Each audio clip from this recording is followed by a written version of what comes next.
I've said to Ahmed, by the way, just my appreciation. I know we're not starting the meeting till 10 o'clock, but of the papers, which I think is starting to reflect the improvement in the, quite frankly, having an internal auditor and a risk director, which actually we haven't had for a while, which is tremendous. So we're in the development process, particularly around risk, and Ahmed, let you start the session, please. We've got till 10 o'clock, and probably, as you know, I'll help guide discussion. Thanks, mate. We're in your hands.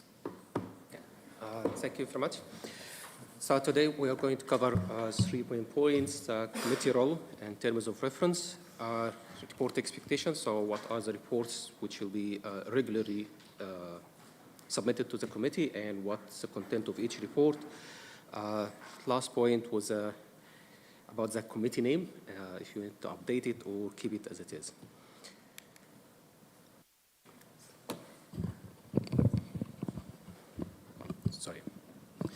So the first part is we talk about the 3-line model. So this is a model presented by the Institute Internal Audit. This shows the relationship between the governance, management, and internal audit. So when we say 3 lines of, previously it was called 3 lines of defense. So the first line, which is people on the ground, people who manage the risks. Second line, which will be mostly the officers, unit managers. The second line is the people who support the first line in doing their job. This will be the SLT, GM, unit managers, team leaders. And the third line, or the third line, would be the internal audit, which provide assurance that the first and second line is doing their job. All of this, the governance board and report to the governance body. So the community or the stakeholders entrust organization oversight to the governing body, which is the councillors, and which in turn delegates this resource and authority to the management to manage the operation and risks. The interaction between these 3 lines is how the organization will manage the risks in terms of the governance oversights the risks, delegates this to the management to manage it, and to make the assurance by the internal audit and reporting to the governance body.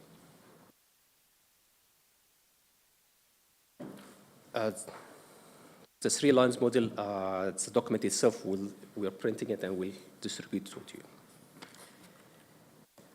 The second, I want to distribute the terms of reference, so the current one.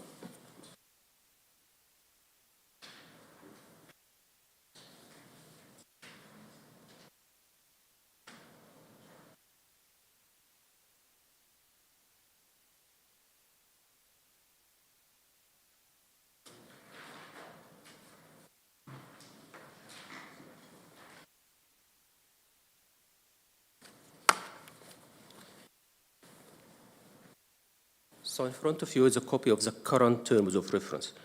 Normally, the terms of reference for a committee will cover 4 main points. The first one is the financial reporting, which will cover long-term plan, financial strategy, appropriateness of accounting policies, annual report, internal report, either quarterly or monthly, on financial and non-financial performance.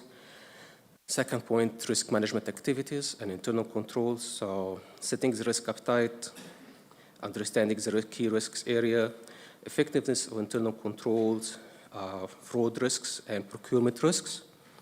The third, activities concerning the external audit, the relationship with the auditors, understanding scope and engagement, review significant audit findings, monitor progress of recommendation, and finally, the internal audit, appointment and relationship with the internal audit, scope of work of the internal audit, response to internal audit recommendation. This will be the typical points covered by the committee. When you look at the current terms of reference, you'll find that some of this point is missing from this terms of reference. For example, there is no internal reporting, there is no risk appetite statement, fraud and procurement risk is not covered, external audit understanding, and also we reviewed on the open recommendation of external audit, but is not included in terms of reference. The scope of work of the internal audit also, we report it to the committee, but it's not included in terms of reference. So this recommendation is for that this terms of reference should be updated to include more critical point for the committee to be covered. There's another point that the committee does not have any authority to authorize anything, which they should have. For example, the internal audit plan, they should authorize it because this technically internal audit report to the audit and risk committee. So the internal audit work should be approved by the internal audit committee. Currently, this terms of reference does not cover that point. Any questions so far? Ahmed, if I could just reflect. Can you just go back to that last slide? The last slide, the one that had the lines of... Just for those of you that have had a chance to read our papers, which are great, you go to page 129 of our open agenda papers.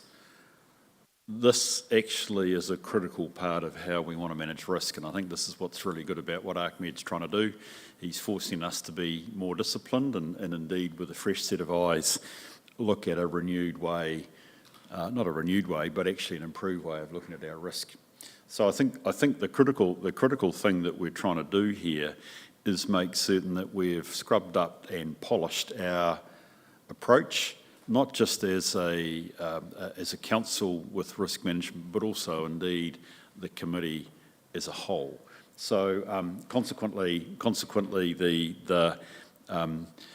I guess in lots of ways you're tackling it from two ways, Ahmed. One is what do we do on the ground? And in our papers you'll see things like the improvement program which you've given us previously and has been agreed by SLT. But equally we're now trying to, in effect, as I would interpret it, Ahmed, fill in the gaps.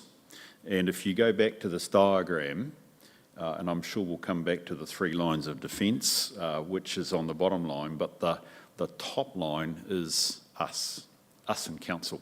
So indeed, this becomes critical.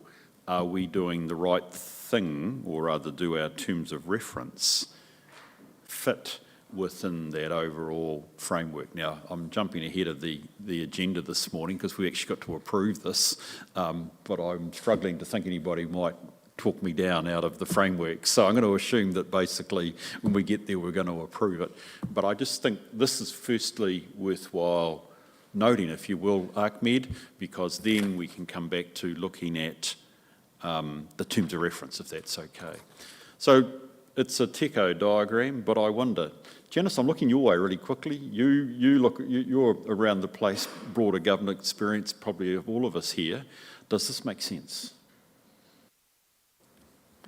Yeah, it certainly does. And Ahmed, you're quite right that the current terms of reference don't cover off some of those appropriately. Yeah, totally makes sense. Any other comments? So the critical thing here is Can I just ask oh a yeah, go question? for it, Nigel. So the governing body, isn't there a distinction between council and other governing bodies? Like, I would have thought the governing body was council and likes of audit and assurance and some of the other standing committees were advisors to that governing body. And I'm only saying that for a bit of discussion. Aren't they council representatives delegated the work of council? That's probably my point. Yeah. But that means there's still a governing body? I think it's fair, Nigel, that in some sense the risk committee tends to be advisory because we've got no executive powers. Sorry, we've got no policy role. Okay, so clearly we actually have an assurance role to provide assurance to not other Nigel. We must work out Nigel B, whatever we say around this place. to the rest of council that actually we're comfortable, indeed, that actually the critical thing is actually that management internal audit, that those three lines of defence are actually operating. So, I mean, to go back to your point, we don't have any policy making or in effect executive management role. I mean, even when it comes to our papers and where, Nigel's to sign off the engagement letter with the external auditors, even though we manage the relationship, it's still only recommending that it be signed, not you will sign sort of type thing. So it is quite a unique position that we sit in. But you mentioned your other committees, and a lot would depend what you have delegated it.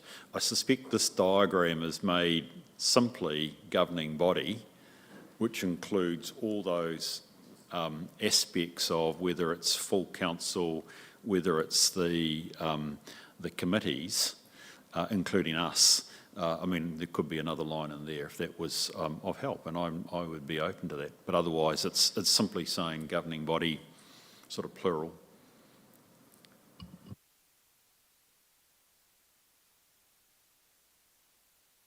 Down, is that what you're saying? I don't mean it that way, Nigel. I'm really open to your ideas.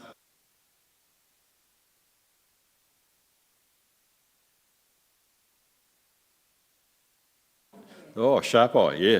Page 129. Sorry, good point. Yeah, it was a boy look on my part. I didn't realise the qualifier, because that's got you're right, accountability. The diagram has got accountability to stakeholders for organisational oversight, whereas this is the one on page 129 I referred you to.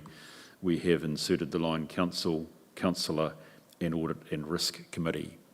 Can just add at one point, we use this module in the risk management framework. So in the framework, it is aligned to our structure.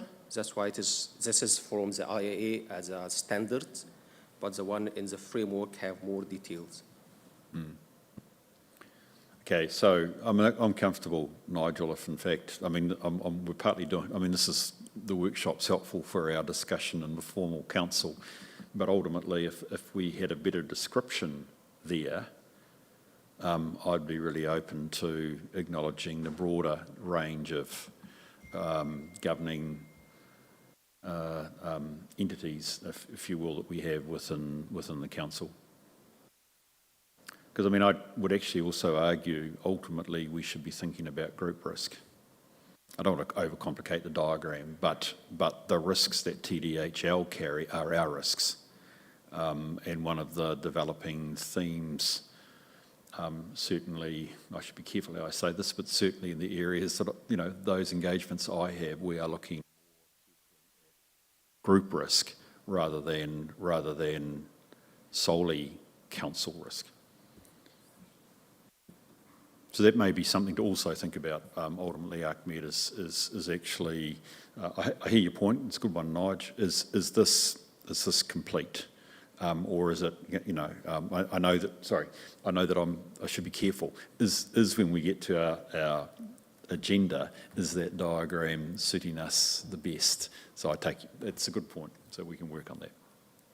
Thank you. Oh, sorry. So look, I was doing a lot of yabbering away, wasn't I? So then the critical thing, and Janice, I think you've hinted at it, is that actually we could scrub up the terms of reference, correct? Any particular matter that strikes you as standing out there? Well, I thought Ahmed was right in terms of some of the things that under the functions that we do. Under the delegations, it's unusual in the roles, the boards I'm involved with, for the Audit and Risk Committee to have any general authority to make decisions. There might be one or two that are mentioned specifically, but generally there's no authority to make decisions on behalf of the council or the board, and you only make recommendations. But one or two terms of references do go, you can approve the internal audit plan, but they're prescribed as opposed to a general authority. So before I state my views, I'd open up particularly to my other colleagues here. You've sat round the table of the committee. I guess I chair for, whatever. How long has it been? Seems like a long time, does it, Scotty? I don't know. Does this look like the committee you want to have? Is what I'm trying to say. There's a sense to which, at the risk of making this bigger than Ben-Hur, I'm sort of throwing all the balls up in the air and saying, what would you want to see in here in terms of your thinking and experience of a risk committee? I mean, I think for ArcMed's case, we do have to keep it roughly in line with actually what is good risk committee practice. But I would like, you can put it in your words. We are doing the right stuff or we're not. This is your chance to perhaps have a crack. Michelle. Just off the top of my head, I think it would be helpful to organise these functions into risk, audit, financial or other. And I guess the main thing, which is kind of clear but could be clearer, is what this committee's role is around those financials, because there is sometimes a feeling that audit and risk have an oversight of the financial performance and we don't, and so we need to make that very, very clear. Great, we'll come back to that. Scotty, I'll go around the room. Scotty, anything that sits there that, jars with you or you think, gee, that's missing? No, not at all, actually. And reading through it, what I like about it is it's the whole one-pager, high-level point of view works for me, in that it is governance as such. It's not management, it's not decision-making, and this helps to clarify that. Yeah. I like the look of it. Yeah. Brilliant. Nigel? You all good? Pete?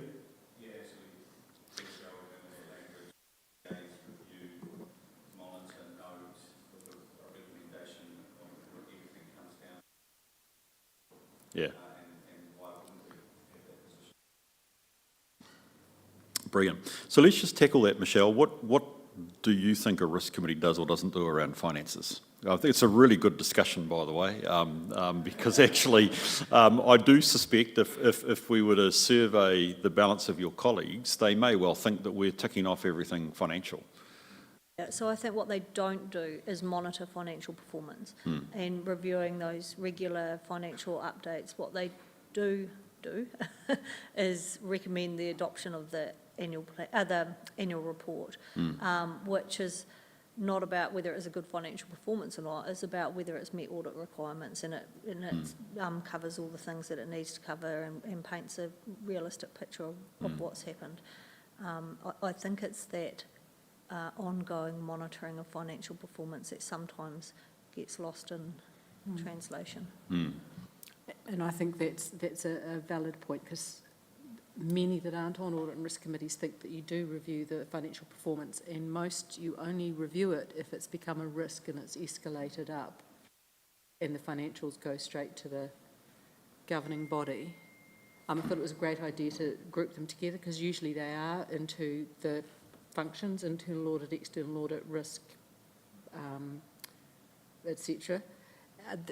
Recently, there have been increasing conversations around exactly being really precise about where sustainability reporting for annual reporting, etc., lies, and also health safety. So it's the performance reporting, etc., and being really clear about where that responsibility lies. Yep, brilliant. So let me just check. I know I've got Andrea here. Who receives monthly or quarterly financial reports? Who at governance level, which in terms of, I lost my diagram, which in terms of our diagram, where did the financial reports go to that are monitoring financial performance? Just let's go the other way, let's just clear it out. Currently it goes to commercial and strategy and the council, but it's going to change. Ah, right, okay. So each standing committee are going to get the financials relating to that standing committee. Great. So that they can deep dive, so environment or infrastructure, they can deep dive into those financials.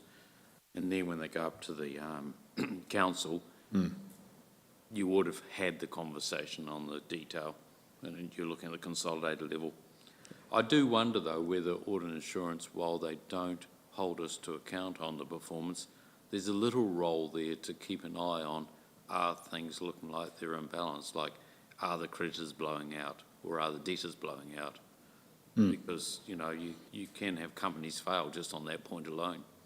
So there's, while they don't do it, just once a quarter or once every 6 months, a look to say, does this look right? Have you got what I'm trying to say? Yep, no, I Because get your again, point. it's another Yep, line yep. of defence. Yeah. Well, so again, I'm being a bit, I'm seeing hospital passes all over the place here, but from your experience, Janice, what have you had with your risk committees around finance? You've mentioned financial risk, correct? Yeah, it varies.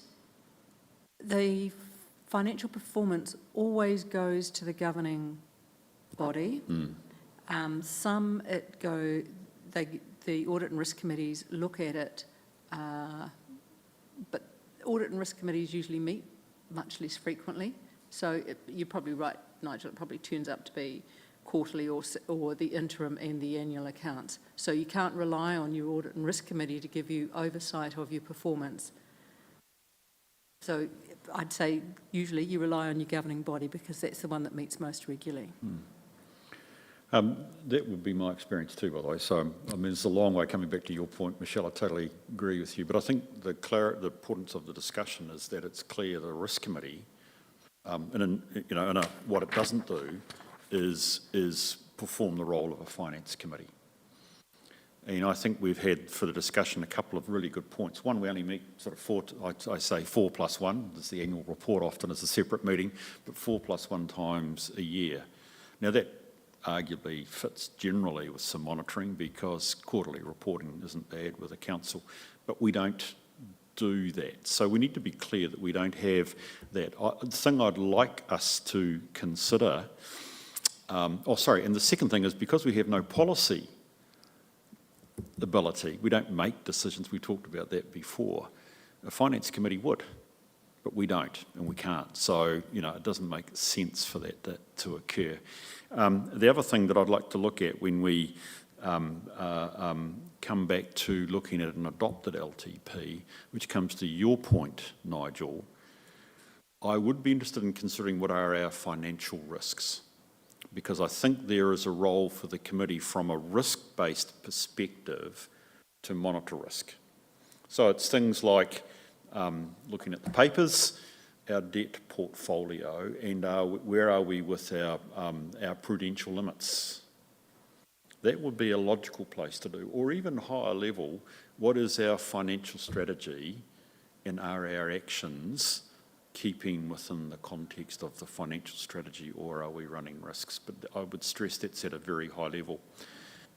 I can give you an example. Waipa, okay, I should be careful of talking about other colleagues from around the country, but a critical part of our financial strategy from the last LTP was land sales. I mean, it's a growth council, got good land to sell, and a critical part of our financial strategy to minimise the impact on ratepayers was that we had an aggressive sale plan as part of our financial strategy. For the last 3 years, we have, in a way that you're talking about debtors, Nigel, had a quarterly report, 6-monthly report actually in that case. How are we going against that land sales target? Why? Because it's a critical component of our financial strategy, and if we don't do it, it's placing us at risk. Now, we could argue that's financial performance as well, but I'm just trying to flavour the sorts of things that is actually risk rather than being a finance function. So Bruce, Nigel looks like he's about to break into song before, were you? Sorry about that. Then we'll come back to you, Janice.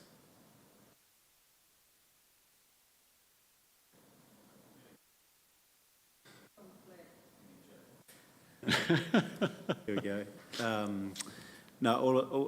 It is a comment back to Michelle's point really is elected members, understanding their role, and especially if, there's ones that aren't as financially literate, thinking that audit and risk is a stopgap. And so there's some education, ongoing education that needs to be done in that regard. So, which is a risk in itself if someone's not fully understanding their role. Yeah. That's great. So, Janice? I was just going to say, as simple as just a dashboard, which I imagine is what Waipa might Yeah. do, just going, these are the Yeah. key measures and we're just going to monitor them whenever we meet. And it's a dashboard with outliers explained. Oh, yes, yeah.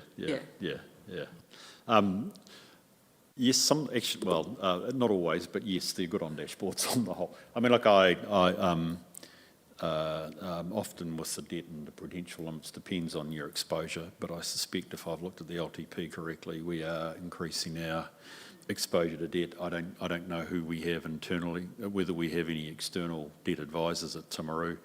I don't know, I want to say this, well, actually, the two main ones are PwC and Bancorp. And I'm used to a quarterly report from them on where we are relative to our prudential limits, you know, interest cover, fixed debt ratios, our debt to revenue ratios and those things that count. Where are we relative to those? Pardon? Dashboard could be Oh, created absolutely, internally for this yeah. year. I think it just depends. All I'm reflecting there, Janice, is it's not unconventional within the public sector that actually our banking advice or our funding advisors would provide us with that information. But that's neither here. It's a matter of detail of how it's done. Okay, well that's really useful. So to come back to, if I can get it to the point that is helpful. Michelle, you started by saying it would be, sorry, Scotty, you want it left to have been on a page, and I would agree. Can we keep it on a page? Ahmed, you might have to lower the font a tad, but we want it on one page. Okay, that's number one. Number two, your good point, Michelle, that actually a level of grouping around key functions would be useful, and I've got risk, audit, and it probably is relevant to have financial, which might reflect that we're only looking at risk. It might even be good to have a negative. Sometimes it's good to define things in the negative statement. We are not a finance committee, but we can check that one out. And I think the other one I would add as a fourth one is assurance. So that's where I'd like to bring in the external audit, the internal audit stuff that you quite rightly say that would give us then a reasonable line on what the committee is actually doing. And I think it's correct, Janice, just going back, because you commented the delegations look like they are reasonable, correct? Or would you like to see that changed? I thought it was reasonable to say that you had no decision-making. Yep. But then there could be a specific delegation coming through to say for the internal audit. To approve the internal audit charter and the internal audit plan, audit perhaps. Plan. Yeah. If the council didn't want to do that. Yes, yeah, that makes sense. And it would be normal for a risk committee to have that delegated ability to approve the internal audit charter and internal audit plan. Groovy. Any other comments? That's really helpful. Ahmed, I hope that's helpful for you, mate. Okay, that's fine. Good. Okay, we're in your hands. Okay, next we'll talk about the reports. We have 9 reports that you usually report to the audit committee, and expectation for what the reports include. So the first report is issue register report. So this normally set as a public excluded item. So this shows legal cases or prospective legal cases. The report comes from different groups and units, so it's not centralized with any unit. That's all for this report. If you have any questions, anything. The next one is strategic risk. So this report will be a part of risk management quarterly update. So starting from this meeting, we will be reporting as risk management quarterly update. So the quarterly update will include the strategic risks, any change in the strategic risk in the previous quarter, the risk management activities during this quarter. Every 6 months, you will be presented with a high business risk, and once a year, all the risks. The restructure this part of the risk management improvement plan. The plan will be reported in this meeting.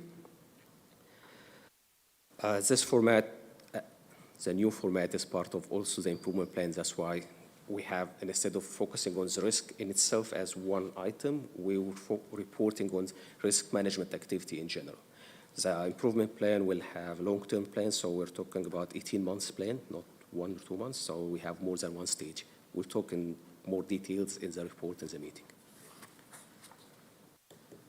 Brendan, I wonder if I could just make a wee comment on that one, please. And it's really a combination of this and the issues register, which was the prior slide. I've got no trouble, by the way, with the issues register. One of the things I'm looking for, and I think it needs to, I mean, clearly it would start with strategic risk report, but it's the simple phrase, emerging risk. I think we can, it's really important that we maintain a focus on our strategic risks, because as we want to do when we get the LTP out, we are wanting to make certain we've aligned our strategic risks with what we want to achieve. I also think we have to have and monitor quarterly what's coming over the ridge at us, what's emerging. And I would like us to see another bullet point here. I mean, it's partly covered by changes in strategic risk, but I would be very keen that we are definite that we understand what is emerging risk. Okay, so that's a good question. So part It of was the... probably a statement, but I'll take any comments back from you. So be a quarter review of the strategic risk, and based on this review, if there are any new emerging risk will be discussed. If it is affecting our strategic risk, will be added and will be reported in the next committee meeting.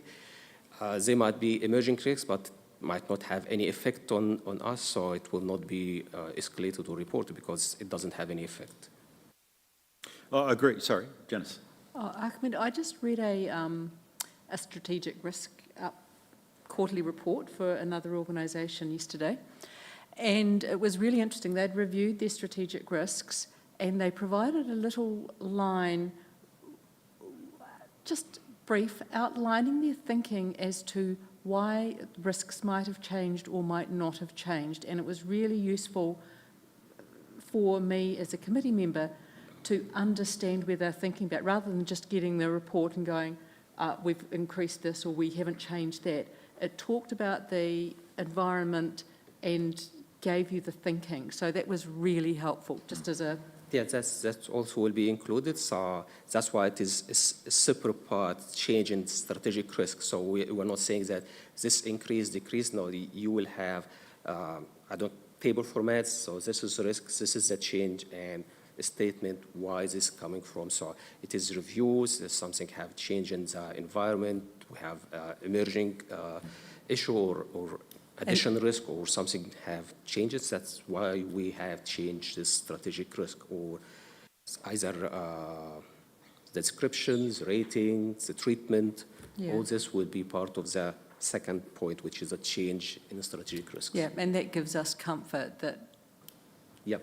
that you're picking up So- those emerging risks, etc. Yeah, look, I mean, look, in this area, Janice, I look for the totality of what we do as a committee, and I think one of the things that I will be keen to see us develop, Ahmed, and I'm looking down at you, Nigel. We always look to have a session. Clearly, we've got a placeholder with you in PX. I often find that's when you take into account both the formal reporting, perhaps the more informal with the chief executive, or indeed you or the external auditor, there's a chance to understand what might be, I wouldn't even want to call it a risk at this stage, but things that we are monitoring that might be coming up which suddenly do impact our broader risk profile. Now, I can give you an example because it's well now truly dead. I remember Environment Southland. I'm no longer on Environment Southland, but the Taha Holdings issue of the alumina byproduct that was sitting in the Matara paper mills, okay, and we had a flood. And if the water had got in there, we would have had an environmental disaster. Now, it got raised by the chief executive probably long before we always knew it could be a flood, but at the first instance of that being identified. Now, it wasn't defined as a risk at the start. It was just good information flow, albeit, I can say in that situation, it very quickly did become a risk. But it's just, so it's almost an issue, isn't it? Because we've got one or two other matters on our issue list that sounds sort of semi-familiar, but actually it was also a question already to become part of our total risk profile and become part of our more formal monitoring process. So I just want to reflect, as a committee, we need to look at all the sources that give us that idea. Yeah, Janice. When I was looking through the issues register, I was, and maybe it's more relevant there, but I was going, are some of those actually still issues with the passage of time and some of the things that have happened? I wondered if how that's reviewed, and we had it up there, but I wondered how that's reviewed, and are they still issues? What is the actual issue or the risk? Just how do we monitor that? Currently, each issue is the respective manager, so the one who reported is the one who follow up on it. And if there are any changes or update, he updated in the report or the register we have. So from my role, I don't interact with this issue unless it is have something to do with any of my assignments or any of the risks. Well, that's why I want to reflect. I think it's important, Janice, that we sorry, I hear your point about the reporting on the issues, but actually I think it's also important why we get the broader views of the organisation filtering in, because otherwise it's unfair to load that solely on you to get that broader sense. I think you're trying to get at the succinctness of the report. Succinctness, but also with the passage of time, sometimes the importance or the issue itself isn't actually an issue. It just sort of dissipates or things have happened. And I wonder if once it's on there, they stay on there and they just get longer and longer and they stay on there forever.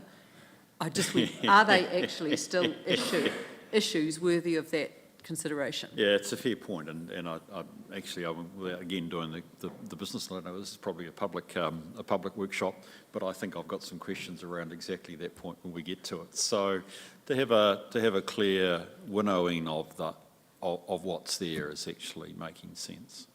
Ahmed, I suggest I'm taking a lot of your time, although I'm finding this incredibly valuable, and I hope my colleagues are as well. So I'll let you perhaps just trundle on a wee bit here, if that's okay. So next we have the internal audit report. So the internal audit report will have two reports. One would be the status of the audit plan, what we have closed, what we have reported, what's still upcoming in the next few months. And the next report, which will be public excluded, this will contain the actual audit report assignments we have, and the update on the open recommendation for the internal audit.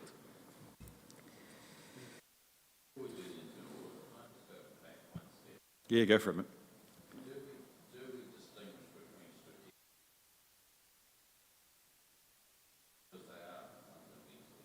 Yep. Yep.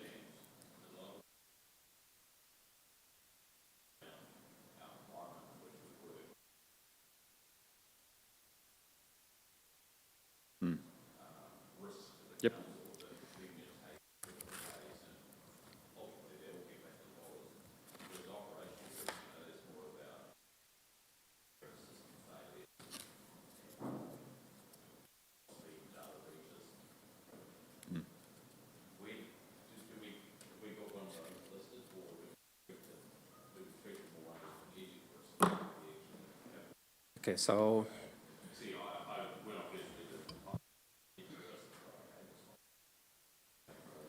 yeah, okay.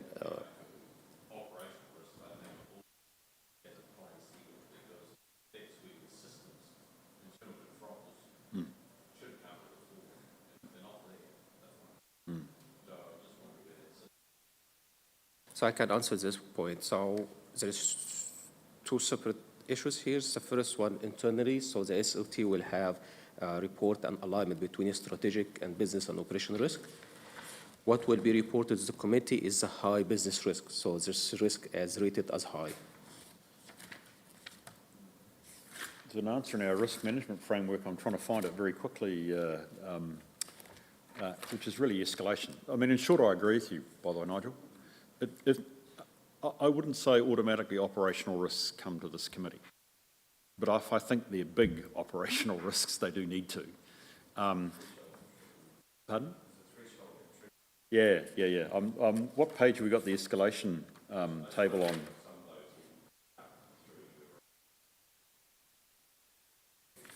Yeah. Got it. Yeah, page 137 is a good place for us to look at on the open agenda. That's got the sort of the escalation communication. This all comes back to risk appetite, doesn't it, Ahmed? We're going full circle here.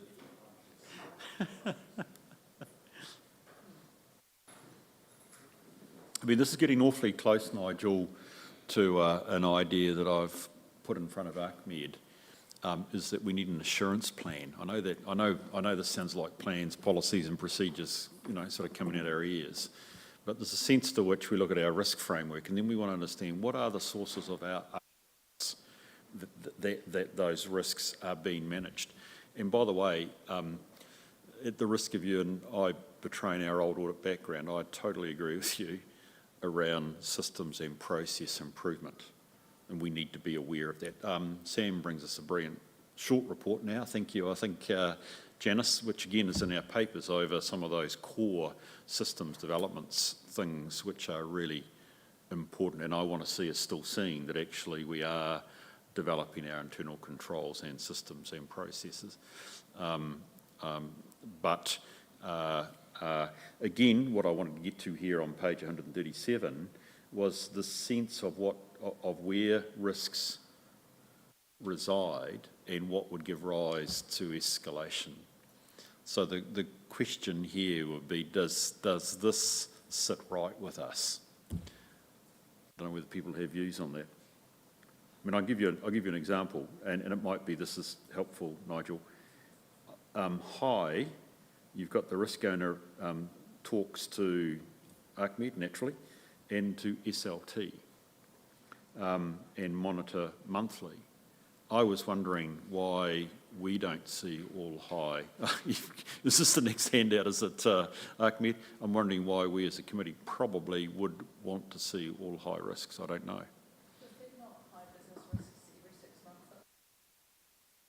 Well, that's not stated in my, I'm trying to match this with the risk management framework. Yeah. If that's the case, that's fine. But I mean, I'm just wanting to, obviously I've gone through this really in preparation. Any thoughts on that, Ahmed? I mean, I think what we're trying to say here is the diagram D, I mean, in conjunction with diagram C, the heat map, indicates, firstly, quite rightly, where risks reside. But secondly, this is page 137 of the agenda, but also in a sense it's monitoring, and in some sense a sense of escalation or otherwise. And I mean, what I've noted in looking at this is that high risk in the risk management framework sits with SLT, but there's no sense of escalation or of even high risks being disclosed. Whereas I must confess here, thank you, Janice, you're saying that they will come to the committee. I'm just trying to reconcile what I've got here in diagram D with what's sitting on the screen. So, in the diagrams, this was, if you have initial assessment of any risk and the residual rating, for example, if it is high, so this is the action you should do. So this is for initial assessment of risk, not ongoing assessment. So once you have a residual high risk, you should escalate it to me as a risk, an assurance manager, to the SLT as appropriate if it is, and every month this should be reviewed by the risk owner.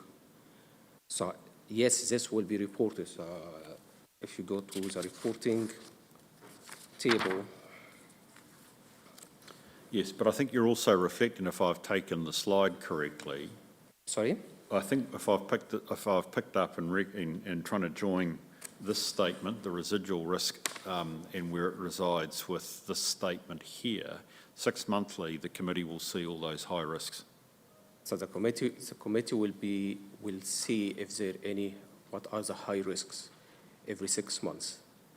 That's my point, So, yes. I have got that right, yeah. If a manager have a high risk, let's say in January, so in June, this will be reported to the committee.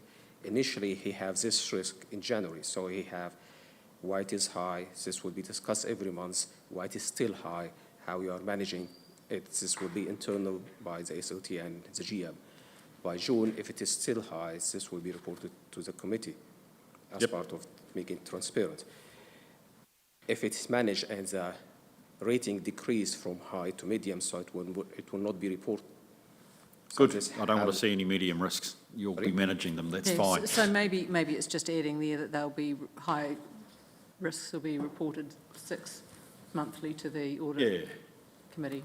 Thank you. I think it's a simple thing, is that something of the slide, either it's attached as a statement at the bottom of the diagram D, or indeed where it says monitor monthly and 6 monthly to the risk committee, whatever. I think it's a pretty easy fix. Okay, well, I think we need to keep moving. We've got 10 minutes. Sorry, Ahmed. Yes, well, I probably need to, for the public, start the meeting at 10, to be honest, but I would be keen to. Oh, look, sorry, and I just want to check, because again, you've got a point here, Ahmed, about internal audit reports and open findings and recommendations reported in PX. For the want of, again, trying to do committee business, are you happy with that? I mean, I look at the two reports, for instance, in our meeting today, and they make sense that they're in PX. But is there a level of public accountability to our internal audit reports? Perhaps a summary should somewhere make their way to the public? I mean, that's a decision for you to make, Nigel, but I'm just wondering about that. The rule of thumb should be that as much as possible should be in open. And there'd have to be a good reason why it's in PX. Because we want to be accountable to the community, and there would have to be quite. Can they not be in PX as a matter of course, and then after the meeting determine whether they can be released? Thank you. I mean, I think that's the solution I'm looking for. Is I'm conscious that actually there's a risk that we put using that word too much, but it is a risk that we keep too much and just keep it buried is the wrong word, because it's appropriate, I think, to consider it, as you're saying, Janice, firstly in PX. And if I consider the two that we're dealing with today, I probably can handle that. But I'm just thinking, Nigel, rather than we just have the straight principle, we need to be aware and think through, even should our internal audit work be exposed to the sunlight of open at some point. Okay? I don't know what your other local authority councils do, but University Council, at the end of each Yes. PX meeting, will say, is there any reason any of these can't be released? Yep. Most effective actually was Auckland Council, where we would resolve at each resolution. What would happen? But it's another thing. Yes, Nigel. Okay. Peter.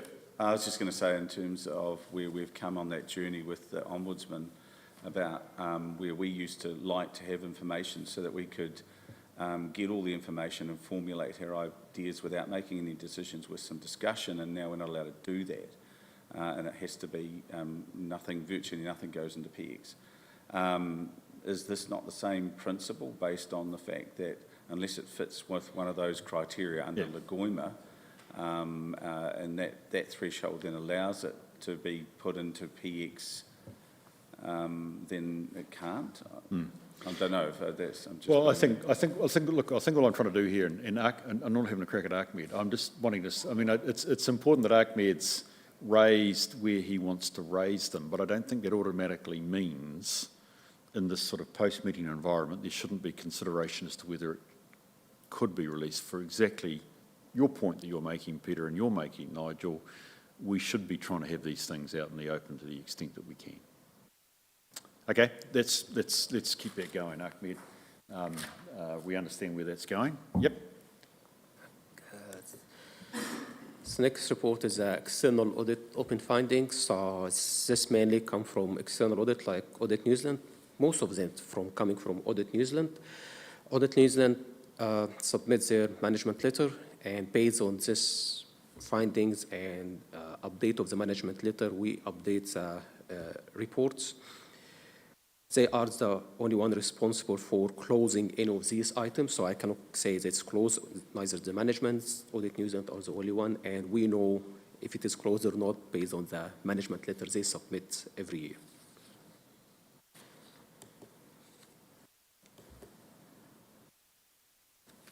The next one, we have the compliance.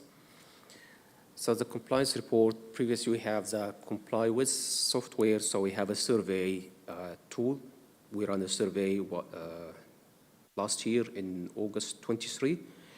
The result of this survey and follow-up on partly or zero compliance will be reported every quarter, any updates. Currently, we are assessing the processes and tools for the compliance. So if this tool is really serving our needs or not, and this will be assessed during the coming 2 or 3 weeks. Then by next meeting, we'll have a new proposal, what will be the reporting for this specific area. The next report is a business improvement update. So this report goes to the Commercial and Strategy Committee, in addition to Audit and Risk Committee. It comes to this committee because previously it was under Risk and Assurance Unit, but currently it is moved to the community group and is no longer managed by the Risk and Assurance Unit. So we propose that this report be kept with the Commercial and Strategy Committee. It is operational report in nature about the systems and tools, mainly IT tools that the council would like to use. It is not linked to any of internal audit or external audit findings. It is not directly linked to any of the risks. So there's a question mark about this report coming to this committee. Janice, you've had a lot of input to this. You may have a comment you want to make? I agree that it probably shouldn't be here. It's operational, unless it was a major total system revamp and it created a significant risk. As it is, I don't see that it's relevant to this committee as long as it's going somewhere else. Okay, my counter view is actually I like the way no, it actually goes back to the point that Nigel was making about I'm looking for assurance that we're doing things that are right. So I must confess, in light of the paper, which I suspect, Janice, you've had a very helpful hand in or talking with Sam about actually its abbreviation. Coming in a sense for information only is really important because that gives me assurance that we are actually upgrading our systems and processes. Because I'm conscious one of the assurance dimensions that I'm looking for in terms of us managing risk is that we are monitoring and improving our systems. And this gives me a sense. I mean, after all, what is it? That's got ESCA on it. I think I've got, if I'm correct. And ESCA has been key to our I was just going to external say for the audit it's findings. Been external, it's been important to a whole bunch of things, and I want to know where it's at. Yeah, so the report in and of itself, I don't think is relevant here, but it's the impact on the audit findings. Yeah. I was just thinking that through before you said it, so yeah. Okay, rightio.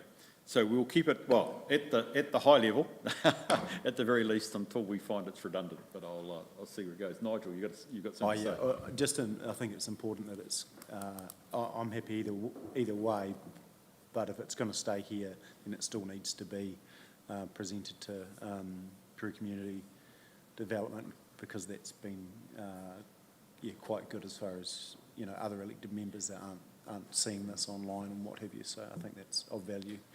Yeah. Well, look, I won't be doctrinaire on my insistence that comes here, and I agree with you that it is operational in nature. It needs to get to your obvious strategy committee.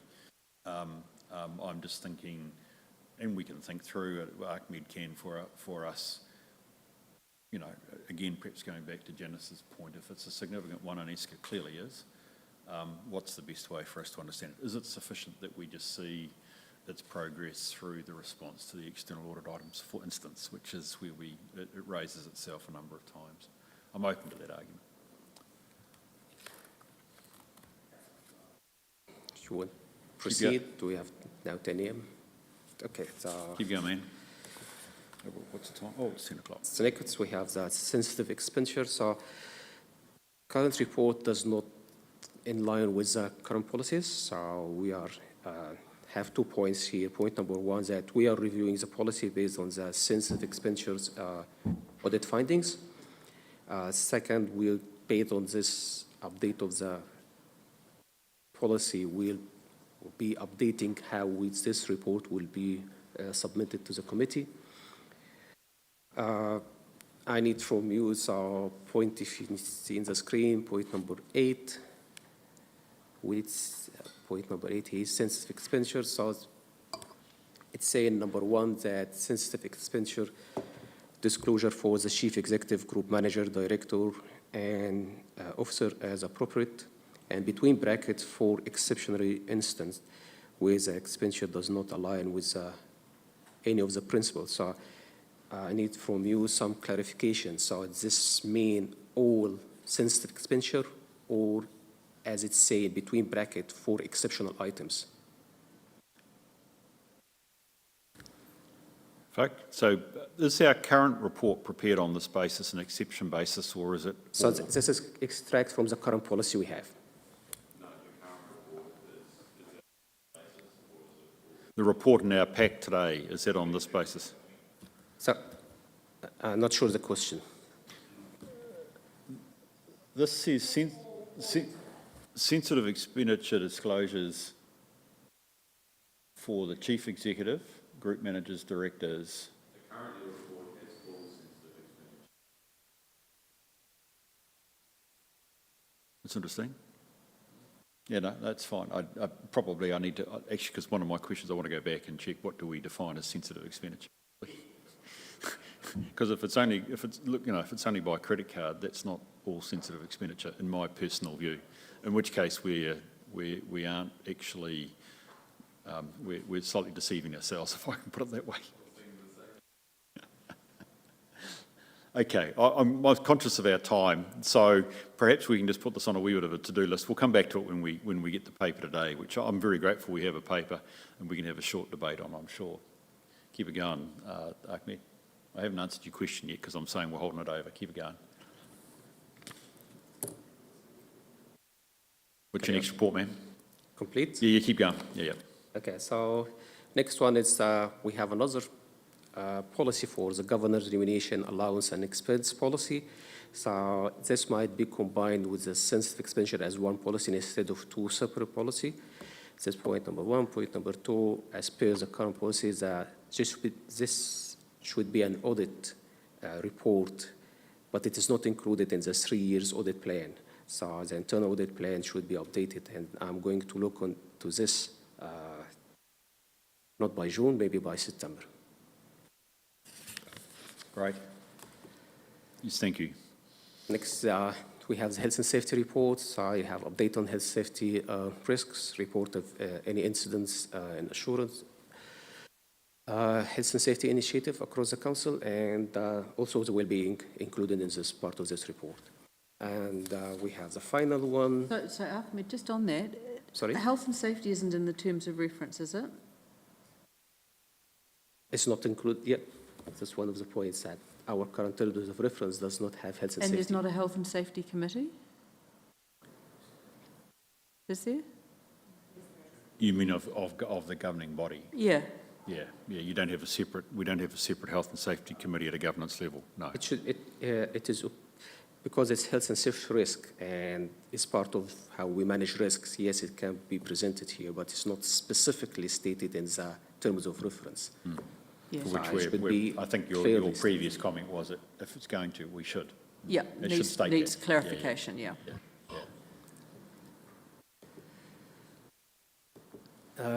Last report, we have the conflict of interest. So this meeting will be the first time we report on this. This comes from the conflict of interest policy, which was approved in 2022, I think.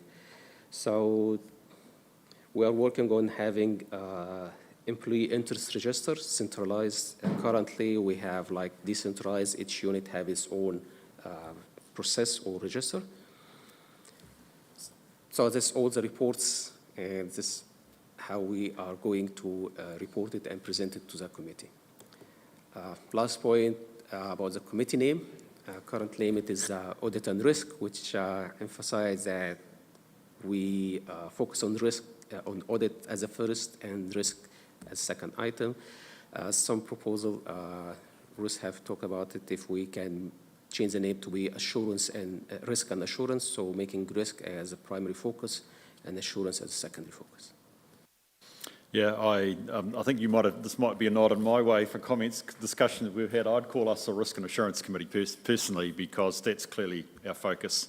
Audit to me is part of our assurance package. So I would, my personal view would be, in fairness to Ahmed, the Timaru District Council's, Risk and Assurance Committee. I'm not going to die in a ditch over that. If audit and risk means everything to you guys, I'm going to keep it that way, but I'd run risk and assurance if I had my way. Audit is increasingly disappearing under assurance. Yes. So Nigel, if we had our chances, we might call ourselves a Risk and Assurance Committee rather than an Audit and Risk Committee. We're not going to die in a ditch. And if it's easy to leave it till the next triennium, I'm relaxed. But the only thing I want to say is that I have always used, since my early days on committees, the idea of risk and assurance, because that is our primary role.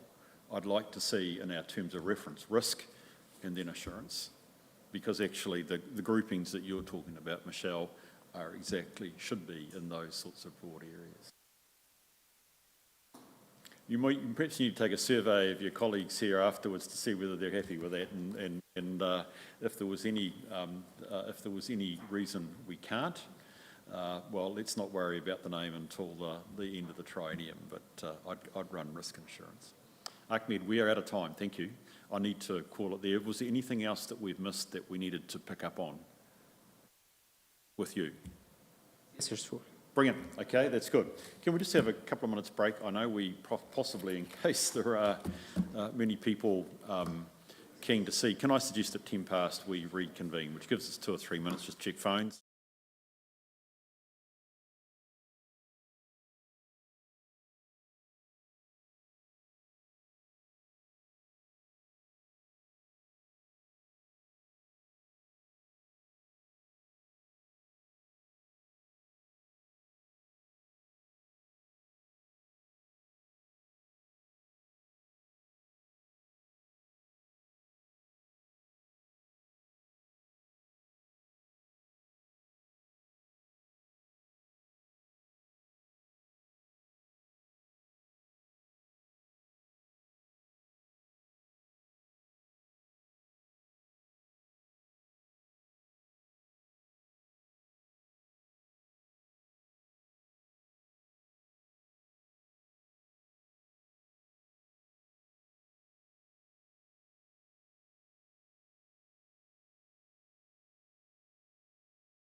just wonder if I get a nod, please, that we are live now, so I can thank you very much, so we can commence our meeting. Well, welcome to our meeting of 4 March. To anybody that might be trying to join us or other guests or staff, my apologies for the slight delay. We're having a very useful meeting or a workshop looking at actually how we operate and how we work. So Ahmed, thank you for that. I was appreciative of the workshop. I'd also just like to repeat publicly what I said at the start of the workshop, Ahmed, which is my appreciation for the improving nature of our papers today to consider. It reflects well that the council has reinvested in your role, and I'm very glad that we're seeing the quality of papers improving, which is tremendous, so that's great. So welcome to the meeting, everybody. I wonder if we could start with apologies. Do we have any apologies? I think we look like we're all here. If I can stay the rest of the meeting, that's great. There are no apologies. I don't think there's any matter of urgent business that I've been notified of, or you, Jess, we're okay, or matters of a minor nature. Are there any matters that are coming up that we need to reflect on our interests? Yes, Michelle. In the PX agenda, I have a standing conflict. Right, thank you. That's good. I always think in these situations we'll note that, and perhaps at the point we get to that item, you'll just let us know the specific interest. Okay, in that case, I'll just move that we note the general nature of declaration from Michelle. I'll seconder, please. Thank you, Scotty. Put the motion. All those in favour, please say aye. Those against, it's carried. We've got the minutes of the 27th of November. It seemed like a long time ago, but of course we had a workshop on the 9th, so I have actually seen you folk this side of Christmas. I'll move from the chair to taken as a true and correct record. Do I have a seconder, please? Thank you, Janice. Are there any matters of accuracy or otherwise that we need to note here? There being none, I'll put the motion. All those in favour, please say aye. Those against? It's carried. Right, if we could then move into the substantive part and the receipt of our reports, item 6.1, which is our work program. Ahmed, thank you, or Mark, I'm in your hands. The expert will be. Thank you. You're just here as a, I'm about to make a joke. I'm not allowed to make jokes, am I? Ahmed, please. So that's Trust Committee work program. Updated, we have in point number 3, audit plan and engagement letter. So we received it late from Audit New Zealand. We received it on last Wednesday after we issued the agenda. That's why it was not reported in this meeting. It's up to the chair to decide what next. Another 2 points, we have Audit New Zealand interim management report and final management report. This was shifted by 1 meeting to fit with Audit New Zealand timetable.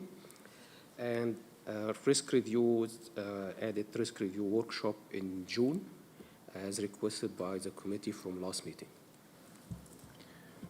Thanks, Ahmed. Do we have any thoughts, comments, questions on our program? Yes, Mark.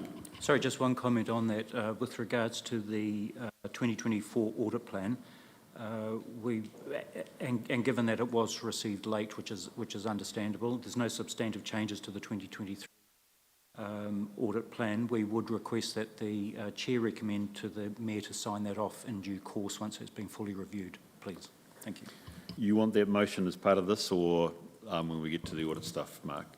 I would like, as part of this would be fine. Part of this one here. Thank you. So you'd like to add a second recommendation, which is that the chair of the Audit and Risk Committee be delegated authority to recommend signing of the arrangements letter, or whatever we call it. Sorry. Correct. For the 2023-24 audit to the mayor. The 2024 audit Oh, plan. sorry, 24, yeah, well, Correct. okay, yes. FY24, okay, brilliant. So we could add that. That's just procedural. I hope that's okay. It just means that Nigel has support from me on behalf of the committee to actually sign the arrangements.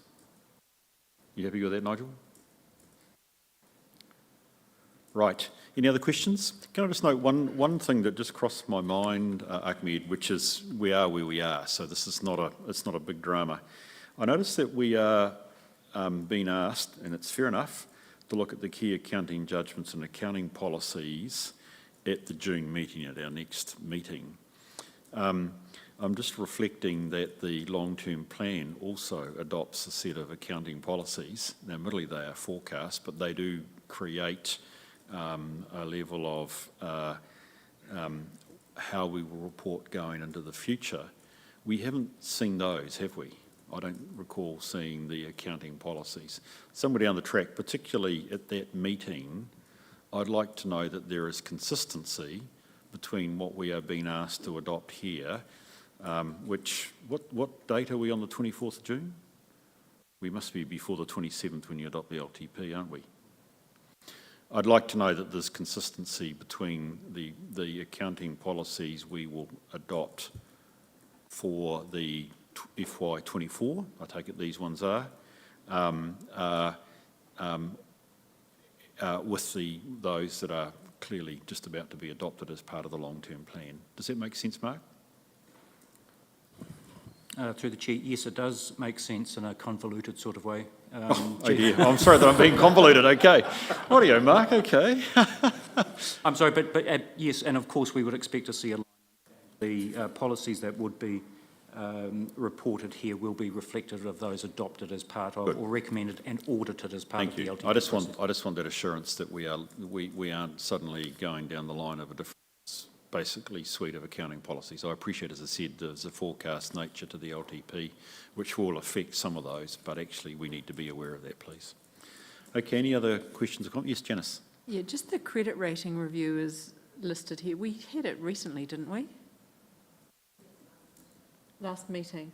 Yeah, so we've already had that one. Is it done annually? So I wonder if it falls, does it fall in that March meeting, or is it the December meeting? Just leave you to look at the timing of that for future. Be better for the March, isn't it? Yeah, be a good time.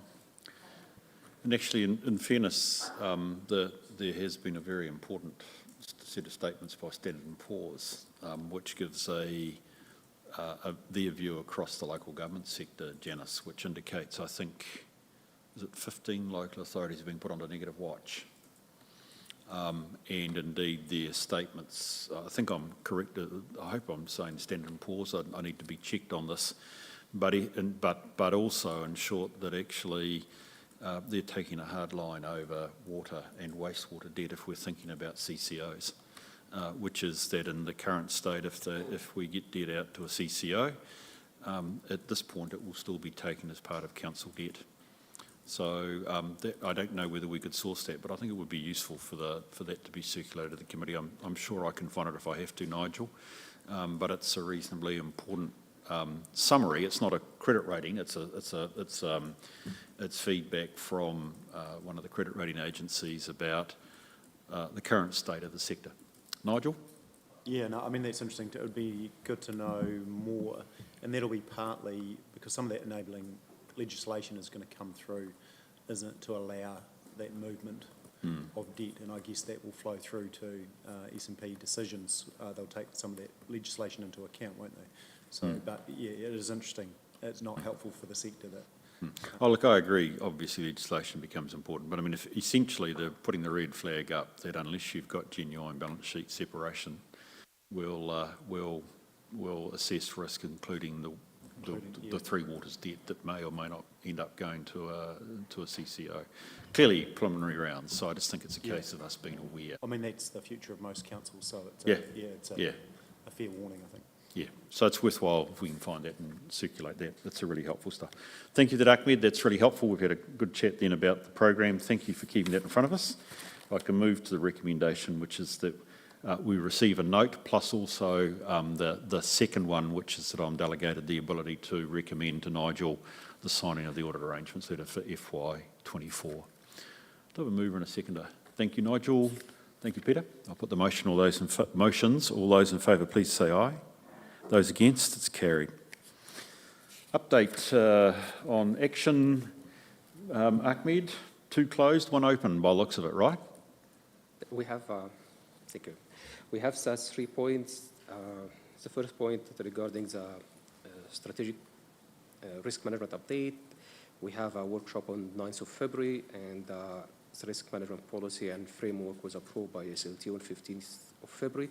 So we recommend to close this one.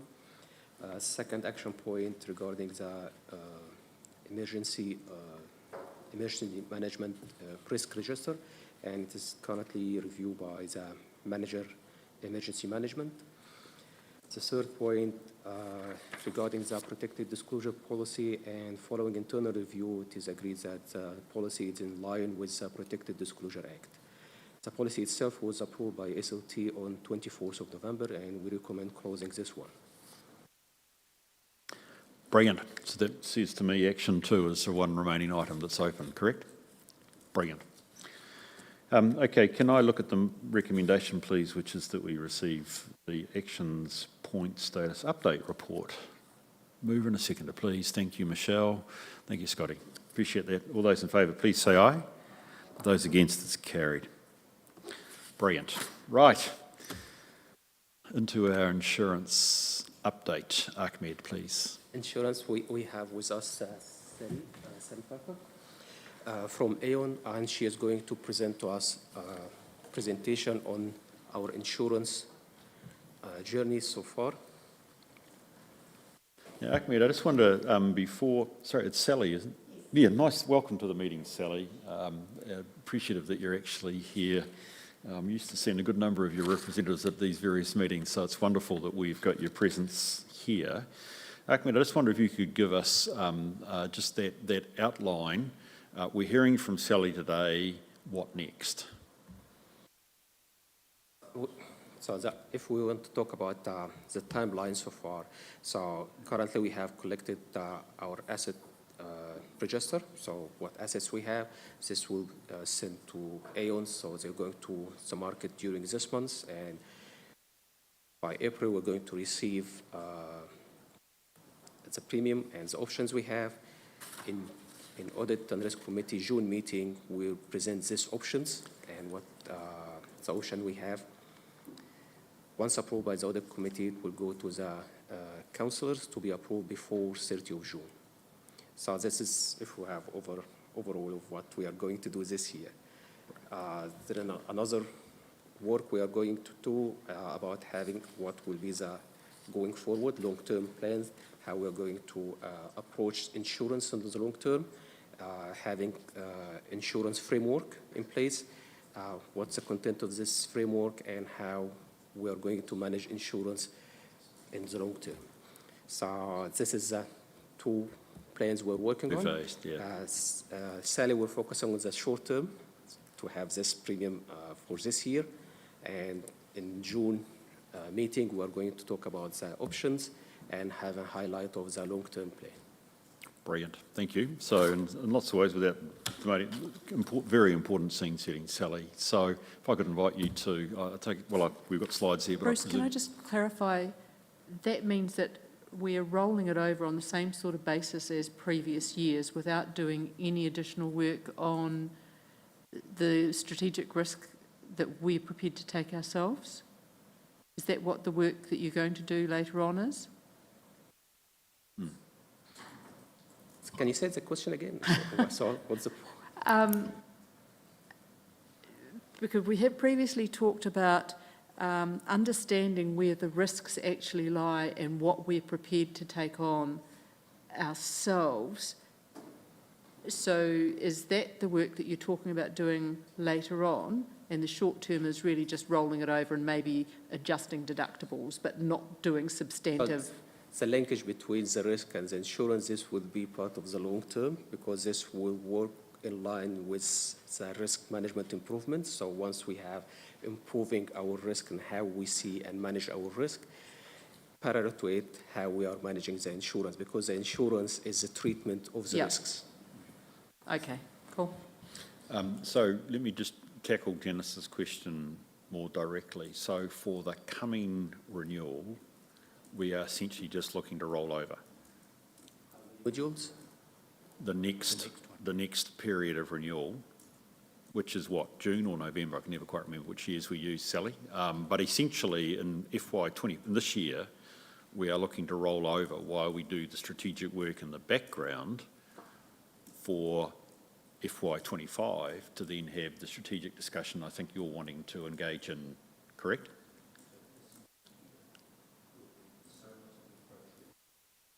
I think it might be a bit mixed. Sorry? I think it'll be mixed. Okay. There'll be some that we look at and go, Yeah. are we under or over-insured? And others we will be looking at just rolling. Well, I think the important part, apart from just a straight answer to that one, I think Janice is tied up with Sally. Sorry, I'm almost on your presentation, but actually the last page of Sally's report starts to say what else could happen, which I think would be a good stage for us just to be a bit more detailed about what we're going to do, when, and if there's grounds to do anything additional. Sally, look, I'm sorry, that's more of an introduction than perhaps you anticipated, but it was good just to get the broader context. So again, welcome to the meeting, and I'd welcome you to present to us your slides. Thank you for having me. We will actually go through what you were just asking as well. It's just getting the framework there first. So thank you for having me here. Won't take up too much of your time, hopefully. So basically, I'm just going to run through a quick overview of the market currently, your current renewal program and renewal strategy. So going forward, what we want to be doing.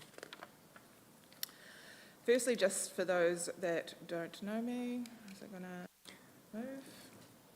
Am I pointing them? Yeah. Work.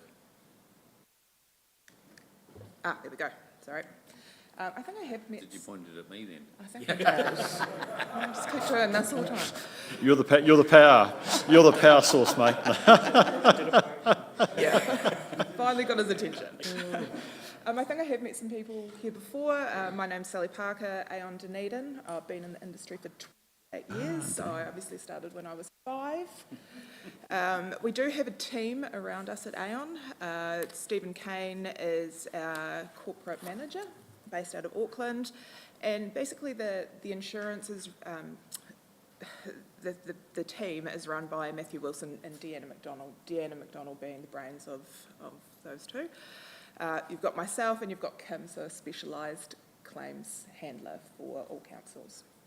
So we handle about 70 out of 78 councils throughout New Zealand, local and regional. So we've got a good grasp on what's going on. So just a bit on the insurance market. I'm sure you've heard all about insurance premiums increasing. You've probably received your own personal insurance skyrocketing. I'm with you on that one as well. But a little bit of good news. We've seen the first lot of reinsurance treaties come out, the 1st of January. NZI has reconfirmed theirs, and it was a lot stabler than last year. Last year was very volatile. Premiums were increasing left, right and centre, so we are seeing a little bit of stability in the market, which is great. We are also seeing a bit of capacity. So last year insurers were pulling back the capacity on our risks. They're just running a bit scared. We're actually now seeing insurers putting their hands up saying, we want some more now. So that's a really good sign as well. Premiums are definitely not going to go down. But hopefully they're not going to increase as much as they have been. And we cover a range of companies. You know, we were seeing up to 100% increase in premiums for some industries last year, which is quite frightening and unexpected. I think council was about 17%, which is actually a good achievement. We were looking generally at about 30%. So it is good. We are thinking, based on the market, going forward for budgeting, anywhere between 10 and 20% this year. So that's obviously not allowing for increased asset growth, etc. as well. So you've got to allow for increased costs, etc. I just put a bit of a snapshot. It's very hard to see. This is just why premiums are going up. Okay, so we've got weather-based events continuing globally, and obviously we've had them last year in the Auckland floods and Gabrielle. You know, overseas, 5.7 billion for Turkey and Syria earthquakes, 58 billion in the US storms alone last year, and the Maui wildfires, 3.5 billion. You know, so allowing for what we've gone through as well, pending no other natural disasters coming our way. Hopefully, things will start evening out a little bit. And some of them are uninsured losses as well. So you've got to allow for the money incorporated into that where either local or central government's picked up the costs. So a bit on Timaru. So here's just an overview of your current program. Very standard. You've got your insurers up there, and I think they will probably be quite familiar to you, IAG being NZI, QBE and AIG. If anyone knows rugby, you'll know that AIG is a national, a global brand, and your deductible levels there. When I said about capacity last year, NZI did pull their capacity, the Timaru Council, and AIG stepped up and put their percentage up. So that was really good. We also do various contract works policies for council. We're currently doing the art gallery, and we've just finished off the beautiful Caroline Bay playground. So we do them ad hoc.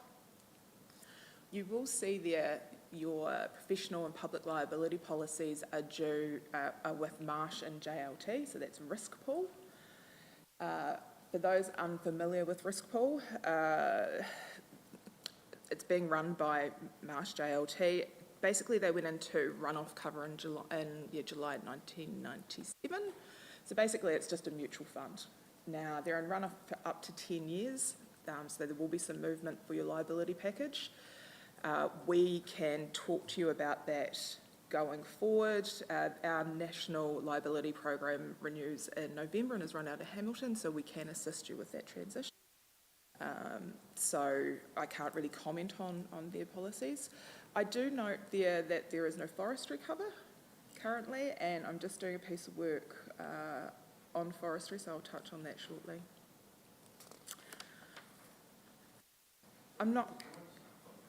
Interrupt you, Sally, just let me be clear, because the risk pool thing I noticed later on came up in my mind. So they are still providing, and probably I'm looking, I appreciate this is a competitor's question I'm asking, so I don't know whether Andrea's not here.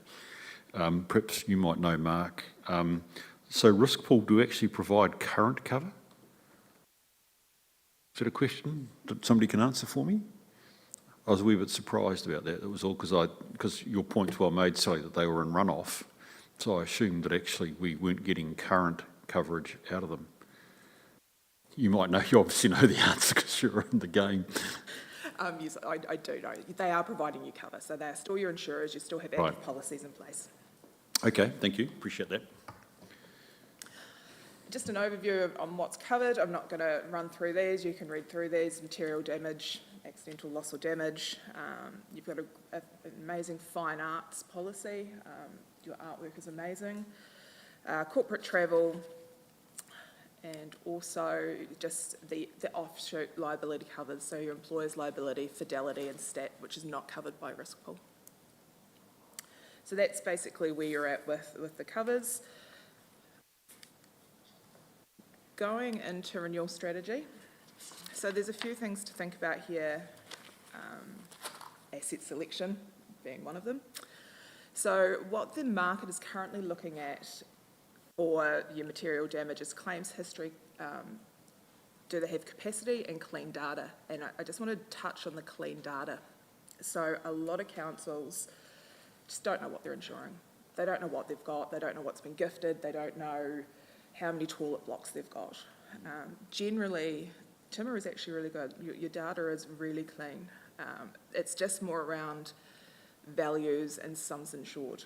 I know that you've got a large domestic social housing, and looking at the sums insured, they're very low and probably need a bit of work. So the rents. Oh, so the rents. So we can look at that as well. You have undertaken Aon to do valuations. So we've got a valuation proposal for 3 years. So our valuers were going to every asset on your book and valuing it. And that's the biggest thing. It's easy to say, yep, we want to self-insure this, but you need to know what you're self-insuring, because if you've got low values now, these are going to be valued, and then you've got to make that decision. So it is a bit of a long-term strategy. The first thing is making sure we know what we're insuring and what those values are, because we don't want you to have a hole, and if you decide to take a higher deductible or self-insure, you need to know what that figure is. So that's very important. Claims history, actually really good for Timaru Council, which is great. So other than an old 2009 hail damage claim, which has come to light whilst the work at the art gallery is being done, if you take that out, it's about 400k. You're only around 200k, which is really good for a council. Okay, so you're not claiming on everything, so that's a good strategy. Motor vehicles, your claims history for your fleet is really low, so that's going to make it really easy to get out to the insurers and see what we can do in the market. So that's really good. What else have I got there? We have the value, so yeah, that's when I go on about the asset selection. You need to know what you're up for. The rest is really limited markets or stable markets. Liability in general, we're only seeing maybe a 10% increase in premium, not that 20 higher end that we have previously. Travel, hanger keepers and fine arts is pretty stable, so that's good. So once we've got all the data, February you're going to give me all this information. We're in March, and I'm sure that it's not too far away. In March we're going to get this information. We're going to go out to the market and see what the capacity's like, see what premiums are like, see what is coming in. We're seeing a lot of flood deductibles being introduced to policies. So I'd expect that, a $10,000 minimum flood deductible following 2023. We'll collate those terms for you, and in early May we'll present to council. And that will give you options. So it's not just going to be, here's what you've got, we're going to roll it over, we're going to give you deductible options on both the material damage and the motor vehicle, because they're really the ones that are going to make any movement. Okay, so we will do that for you. We're just not going to stop standard rollover. Then, as mentioned, it'll be presented to Audit and Risk, hopefully for your approval, and then we can get some invoices out to you. So just lastly, I just wanted to let you know how we can help council, and this is just not, your renewals. This is anything that we can help you with. So what we are seeing with a lot of councils is there's a lot of capital projects going on. I'm not sure what's happening in the area here. We can help with contract works, and especially the contracts themselves. So what we're seeing, a lot of councils are doing contractor-controlled contract works, so you have no say over what's being actioned or coverage. We can run workshops for project managers, and that's all free of charge. We can just come in and just help you out. There's changes to the Contracts Act, so it's just highlighting those. So we can run workshops for you. Valuation services, you're already doing valuations for material damage. We are putting a proposal together for, and I've got to think, the museum, the collection, the library heritage, forestry, art and statues and monuments. So we're going to have a valuer come down, have a look at all these for you and put a proposal. So once again, you know what they're insured. Do you want to insure every monument in the area? Do you want to insure every tulip block in the area? Risk profiling, I've just popped that in there. So we've done this with another council where we highlighted for the insurer the top 5 bad risks, basically, or top risks, which were things like refuge centres that no one likes because, they can combust, and wastewater treatment plants. And we got our risk profile guys to come in and have a look at it, go through everything, and then highlight what needs to be actioned. And that was really beneficial for them. They've run with the recommendations, and the insurers have seen that the council is interested in what's going on and their placement. So we can do that. That is at a cost. We have Cecilia, who heads up our ESG, so she can help you with any existing and evolving environmental risks.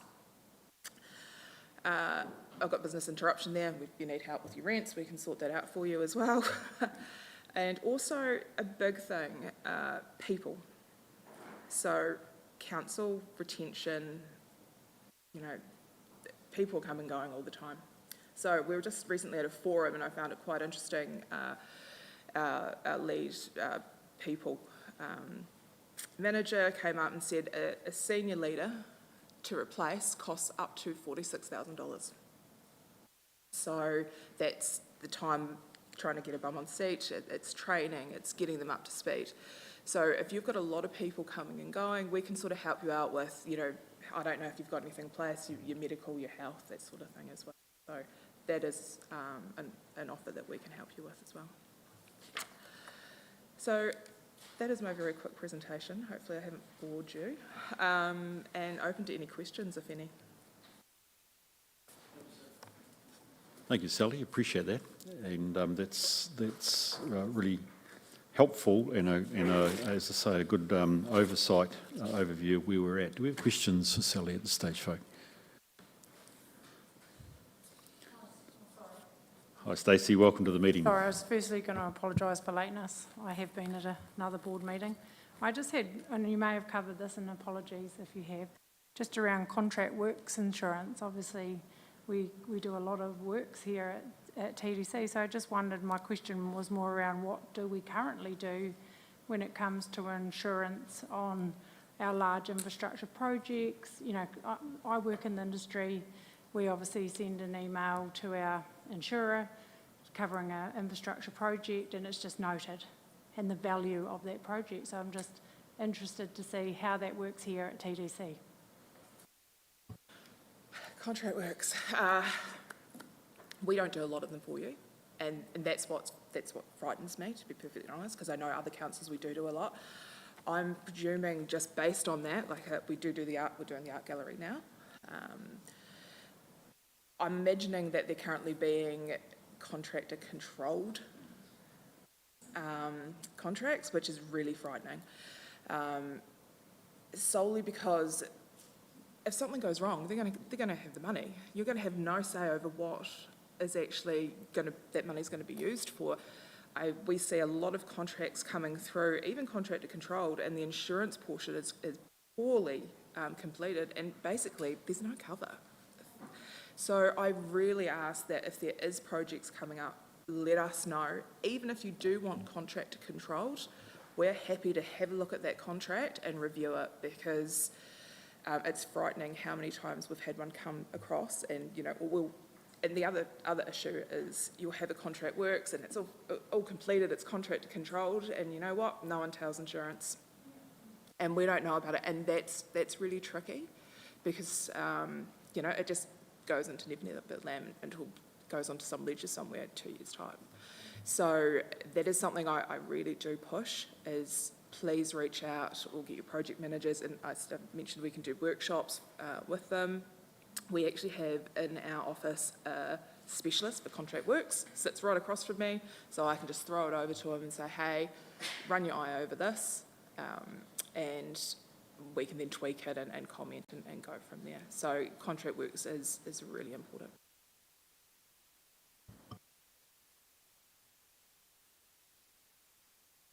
So I'm the new CE, so relatively new here.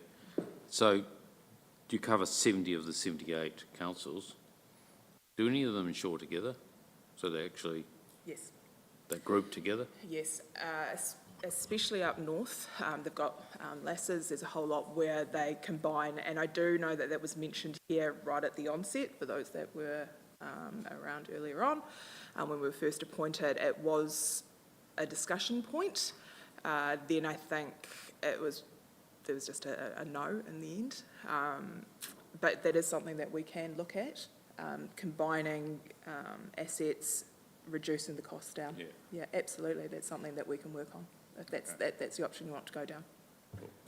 Nigel, Aon are the advisors to at least two groups I know. One's the Waikato, the other's the Bay of Plenty, where it's sourced on a group basis, but enables individual cover. So it is certainly common. I suspect there's more I'm missing there in the North Island, but they're the two biggies. It would make sense, in short, would be my view. So again, that's part of the strategy you could do in terms of thinking, going back to Janice's point about what are some of the ways, the basis we should be thinking, not just about what risk we own, retain or try and transfer, but actually how we do that would be the other area. Do many of those councils take out cyber insurance? Cyber is very tricky. So not just for councils, but just generally, we're seeing a lot of pullback from the market. It was cheap as chips. Right at the onset, you could get a cyber policy for $250. You've got to tick a lot of boxes for cyber, and it is quite pricey. It is something that you've chosen not to insure. A lot of councils are now just looking at having funds aside and upgrading any servers. It is something we can look at for you. It falls within the November renewal pattern. There's nothing to say that we can't get an option for you, and you can have a look at the cost versus value. But we are seeing a lot more, obviously, cyber attacks. We cannot get it in the medical industry whatsoever anymore. You can't? No, we've got to, well, we can, but we've got to go to London, and it's at a cost. Well, why can't I fix that? Maybe. Yeah. So, Yes, yeah, Paul.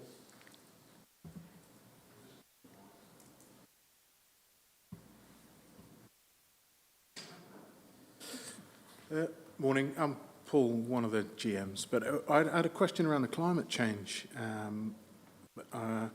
Wondering, like we do have vulnerable communities. When we talk to members of those communities, some of the members, and we talk about, well, what are your plans if you're inundated? And they say, well, it's part of the risk of living here, we're going to walk away. So there's a number of insurance risks there for council and for the individuals in the communities. What advice have you got maybe about where the insurance industry is heading in that regard? I'd love to answer that. I'm not the best person to answer that question for you. Cecilia is probably someone that I can direct you to, who solely looks at that sort of work and the industry. You know, we are seeing in insurance, we've gone from the overall, okay, here's New Zealand, yeah, here's a rate, and as far as the bricks and mortar type, I can comment on that, where we're seeing, you know, if you're living in this settlement here and it's right by the water, you're going to see an increase in premium. It's really now risk-based for your bricks and mortar, but the general climate change piece is probably something Cecilia can do about, and I'm quite happy to pass your details on. Yeah, great, thanks. Thank you. Any other questions for Sally? yeah, I've got some. Yes, go for it, Yep. please. For those that do have a collective where they insure individually within it, what sort of premium discount do they receive for that? Once again, I don't know if I'm going to be able to answer that for you. I'm not familiar with the LASs, the BOP LAS and the MW LAS. I've never been part of that. So Matthew Wilson, who looks after that area, could probably give you a better understanding, but I could definitely Will get that be one of the options that come to us? It's a conversation piece that we can definitely have, and I can get Matthew to comment on that. It's probably not a this year, because you know, we need to find the right councils. You know, you've got to align yourself with similar. You know, you don't want to be going in with the DCC, for example, and you know that's going to happen with three waters, right? That's where it's heading. So we can definitely have, and I know that was a really strong push for when we were first appointed, that we really wanted to take you down that journey. So we're a little disappointed when the hand went up and said no, because I think it's going to be beneficial for Timaru to have a collective. I think we just need to understand it. Yeah. So I can get Matthew to do a paper. To Well, I'll present. leave that with the team. Yeah. Just on contract works, the contract that TDC has with the contractor should cover the, I'm sort of looking over this way generally, the expectation around the insurance that the contractor will hold, what happens if there's a claim, etc. So surely that covers that situation. I can probably comment to that. They don't know. So the contractor, yes, they'll have their insurances. So they'll have their public liability, the professional indemnity, all their liability, their commercial motor vehicle liability covered. The problem is they don't know what they're completing on that, because they don't care about that portion. So a Contract Act has Section 8, and what we see coming through on that from the contractors who are completing these, it's just voiding coverage. They don't know and they don't care, to be perfectly honest. They've got their covers, which are going to cover themselves in the event of an issue, but the contracts don't actually reflect the correct nature of the insurance. And that's why we don't. I'll leave that with the team, because there are contractors that do know. Oh, absolutely. And there are contracts that totally specify it and everyone understands what's where. So I'm just trying to understand where these holes are. So I'll just leave that over there somewhere. Aon have been in place for how long? For Timaru Council, Yeah, 2 years. This will be the second renewal. 2 years, okay. And proactive around what you suggest for different ways of, that we might look at insurance and be more efficient and effective? Yeah, we're always trying to give advice on where you should be going. I think last year we provided deductibles options for you to consider. I think the saving was minimal. We're always trying to do the best for Timaru. It's just been down to the data has been not fantastic, so it's really hard to make changes to a program to benefit council when you've got a social housing unit block worth 200k, and to work on that. So we're slowly getting there. We're getting the valuations, and once we've got that data, there's lots of levers we can pull, whether it's going into a group or something specifically for Timaru. Okay. And what we will see back here will be options with recommendations from Aon and then recommendations from management as to what you recommend. Yes, correct. Yeah. So a report will be provided to council for senior leaders to review, and if they want any other changes. So there'll be recommendations around coverage, whether you increase certain sublimits, contract works limit, for example. Currently you've got cover for 100. I think it's 100 mil, sorry, whether we'll look at increasing that. So those options will be put on the table. Okay. I think reflecting the basic sort of premise here, Janice, that this is, at this point, work on and the rollover for FY24. I'm not suggesting there's a lot of time, but I think it would be useful to pick up, subject to your agreement, Nigel, that to have,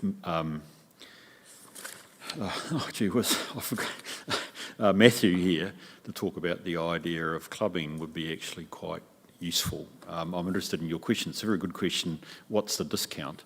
It may also be not so much the discount, but what's the quality of the insurance and the risk transfer you're able to achieve. Yeah, what do you lose? Yeah, I mean, those collectives in the North Island have a direct relationship through Aon with the London markets.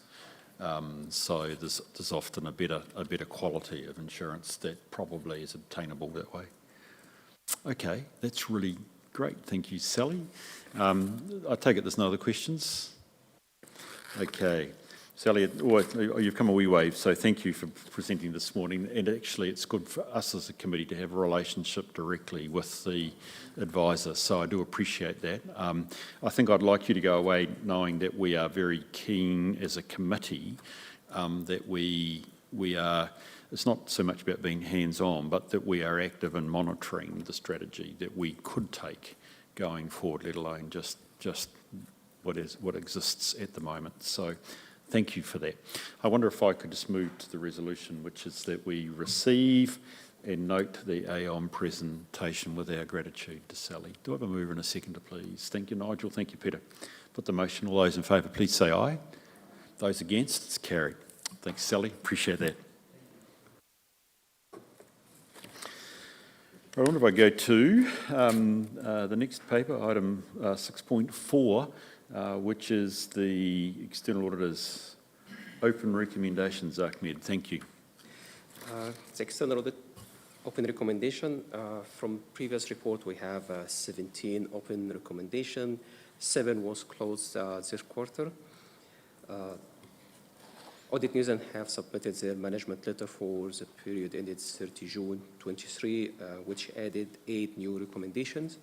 The full report in attachment 2, and in attachment 1 you find the external audit open findings. We have John with us, John Mackey from Audit New Zealand, to answer any questions you have. Thanks, Ahmed. Any questions for Ahmed on this, please? Yeah, away you go. Go, Michelle. I was just going to ask about the internal recharges, which has been sitting there for quite some time, and I'm failing to understand what's so difficult about this. Sorry, what was that? Oh, sorry. The internal recharges, which is item 2, has been on the action register for quite some time, and I'm failing to understand what's so difficult about it.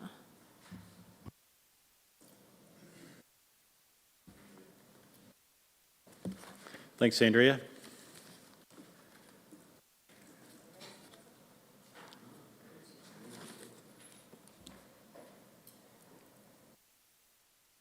The internal charges is a bit of a nightmare because it covers a whole lot of departments and it covers a whole lot of items that it's getting the balance right as to how we go about slicing and dicing those. So it could be, at the moment, it's a combination of the number of staff that are in those departments, the seating area, some are directly related specifically to areas. So it's, I guess, not as simple as just taking the bucket of internal charges and divvying it up nicely. Yeah.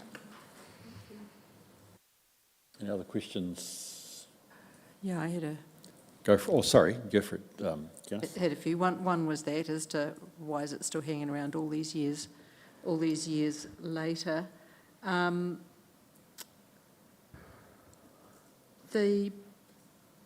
are some that have been missed from prior years, etc., which would be good to get those resolved. In terms of policies, which is item 7, how are they monitored and reviewed within council? Do they go to, are they reviewed by SLT? Do exception reports come through to SLT? Do they go to, I don't think they come through to here, but where do they go? Who monitors it, and where are exceptions and overdue policy reviews reported? Through the chair, there is a prioritisation process around policy specifically. We are dealing with a number of capacity issues at the moment in terms of review, which has resulted in the priority framework being established. That process includes those that are required legislatively to be reviewed, being number 1, and then the commitment around meeting deadlines such as long-term plan, annual plan and reporting. I will need to check the reporting structure and escalation process around the outstanding policies or those that have theoretically gone beyond their review date. But the catch-all for policies with council is that they do not actually expire.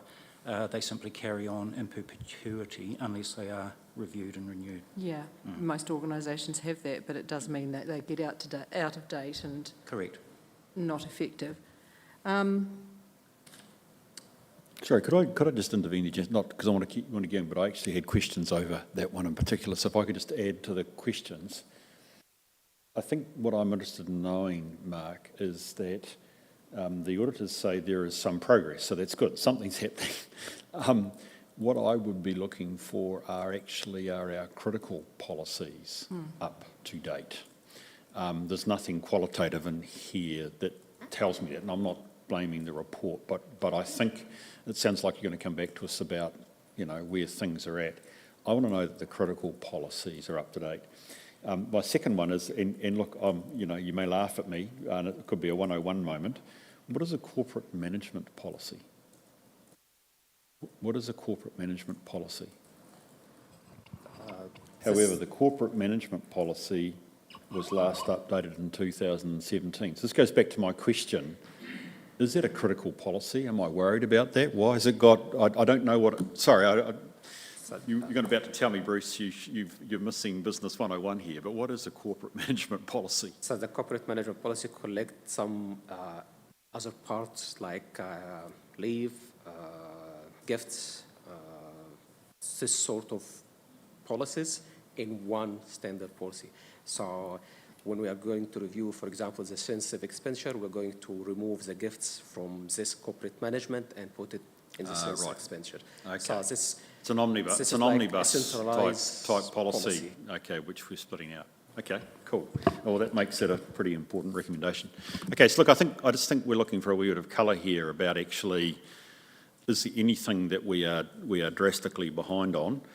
Because I think what it really comes, I mean, I think you're really trying to say that anyway, Mark, in terms of your approach. But I think in terms of going back to your point, Nigel, from our workshop, systems, processes, policies become critical. We want to see what. Thanks. Yeah, and things like independent review of journal entries. We only review samples. We don't review all of them. That just, it's fairly elementary. Item 9 about the putting the information up, that arose last year. We were told it would be addressed and then it was late-ish again. It just, and I know you've been under pressure, etc. So I'm really looking forward to next year being crisp.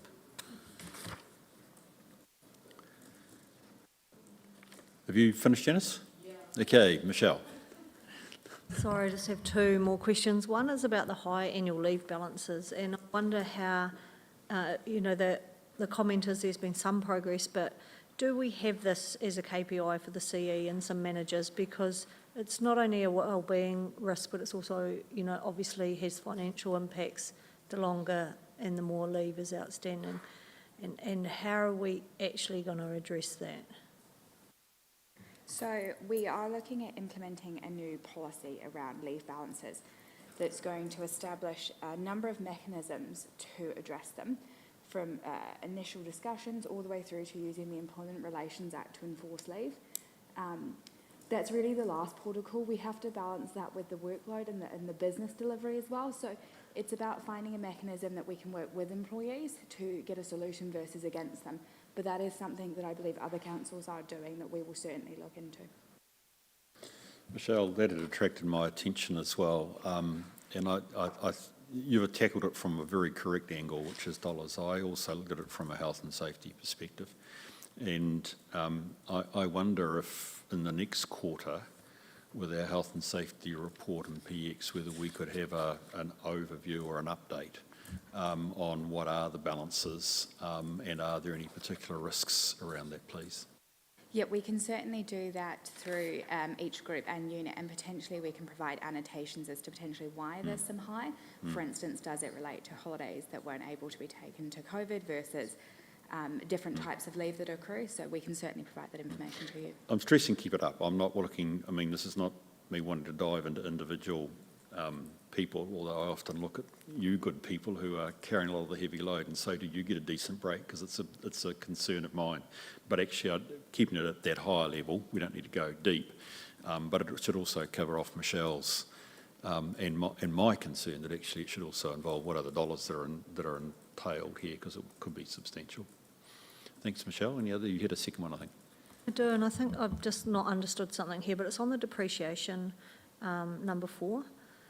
And I just wonder if maybe, Andrew, you could explain the difference between the straight line cost and the straight line current, because I think I've got this confused, because I thought current would be straight line based on valuation, and I thought that's what we'd want to be using, because then we'd save more depreciation to replace them. If we're using straight line costs on an asset built 60 years ago, we're never going to get there. Or have I just got that totally wrong? No, you haven't. Essentially, a lot of the assets that are referred to in this particular section are assets that we haven't revalued as yet. And the ones that have moved from diminishing value to straight line, essentially the current means, well, what is their current book value, and then straight line from that perspective as opposed to cost. So a lot of the infrastructure assets are all at valuation, and a lot of the non-revalued stuff are at cost and or at their book value if they've made that transition over. Okay, I read the commentary there to mean that we were going back to cost, and I'm going, that's a disaster, but thank you. I was a bit worried there, Michelle. I noticed the matter was closed. I was worried that you were about to reopen it, so...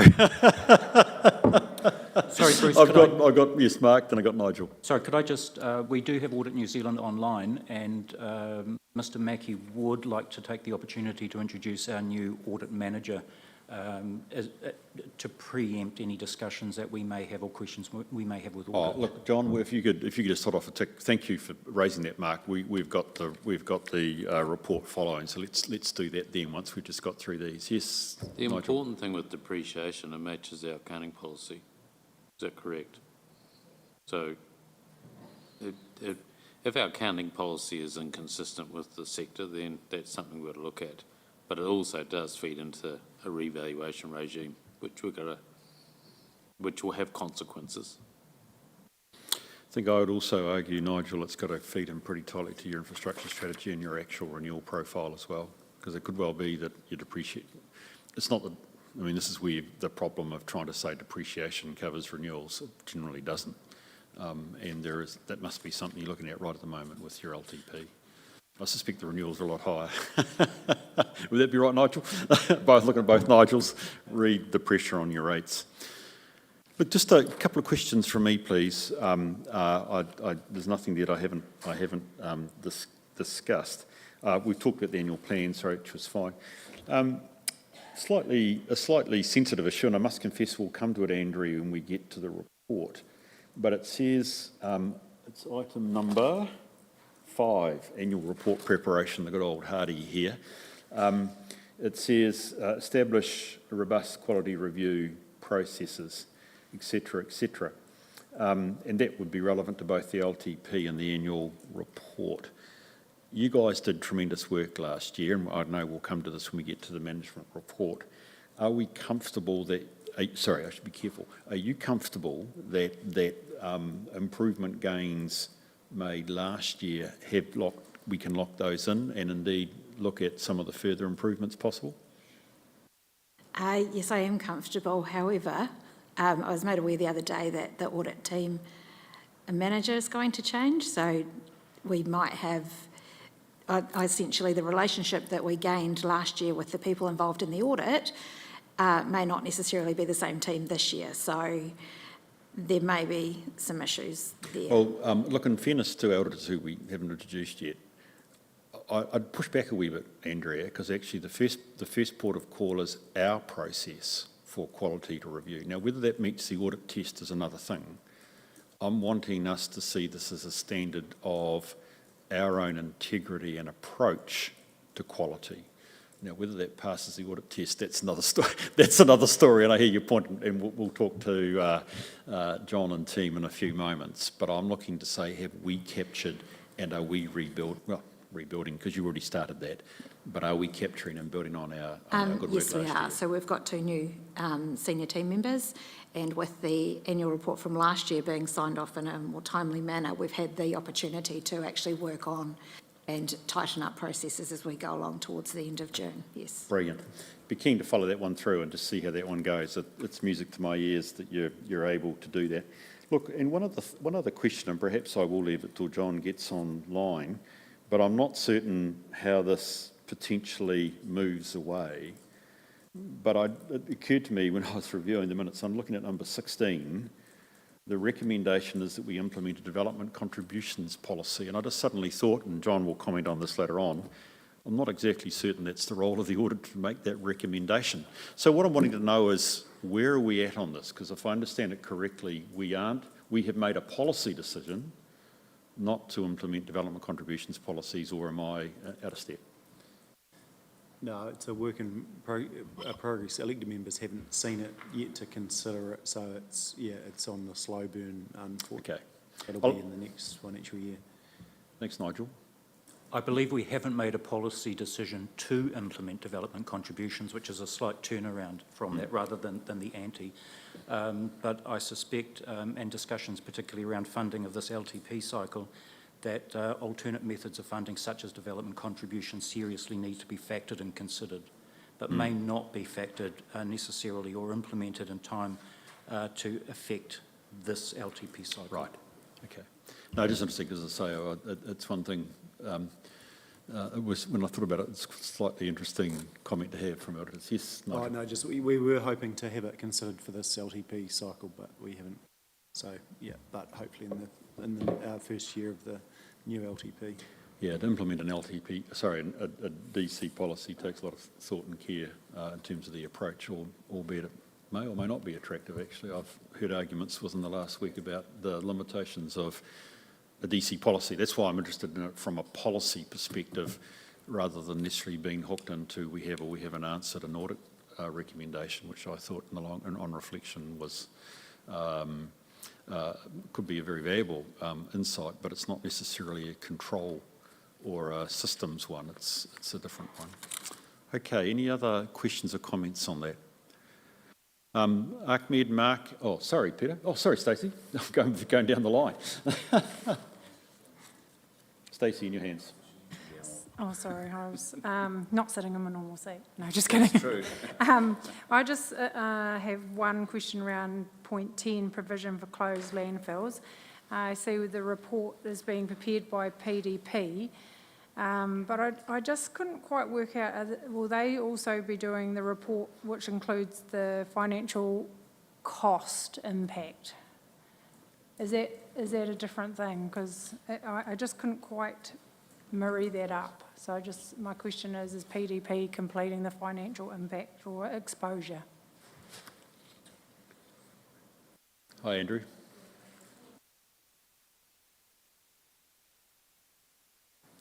Yeah, the work that PDP is doing at the moment is basically assessment of the risk associated with closed landfills. So there's no costings as such, apart from Peel Forest is the only one where costings have been done. I misunderstood. So they're looking at like potential risk over the next 5 to 10 years, that kind of thing, rather than the financial impact that we can report on. That's what you're saying? Yeah, okay, Yeah, sorry. risk assessment. Yeah. Thank you, Stacey. Peter, did you have a question? You okay? Okay. Mark and Ahmed and Andrew, anybody, I guess team, you can see we are interested in these, not just because I want to see them off the list, which can be a way we look at this, but actually we're trying to think about how does this affect our administration, our performance, or indeed some of the policy positions we take. So thank you for your efforts so far, but we will maintain an eagle eye on how that's going forward. Right, I wonder, so we've got John and Jenna online. So look, picking up your point, Mark, welcome to the meeting, you two. But John, I know you both, but not everybody knows you both. So John, if you could introduce Jenna, that'd be great. John, you're on mute, buddy.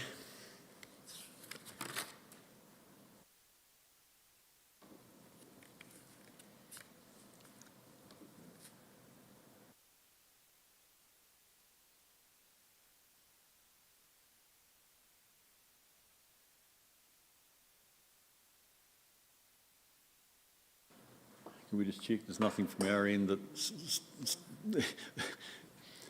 Jenna can't hear us either. She's moving her lips as well and I can't hear her. Jess is coming to the rescue. Ah, well done. Thank you, Jess.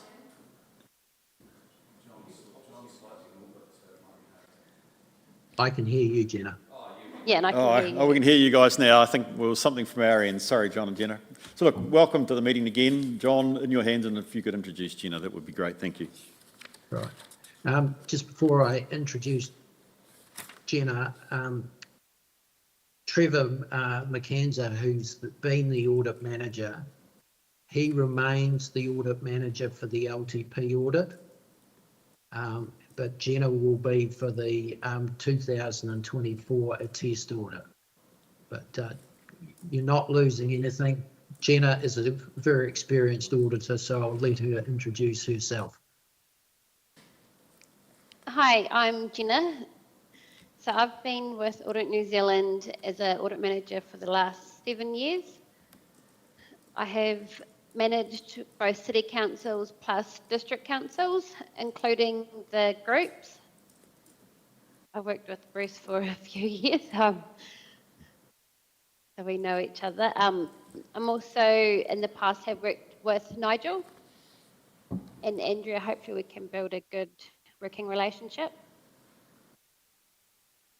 So I've worked a lot on different councils, probably around 7 to 8 over my 7 years. I've worked with Waitaki and Waimate and currently Ashburton, which is, I guess, similar in terms of Timaru, but also larger city councils as well. Welcome, Jenna. Be good working with you again. Yeah, hi.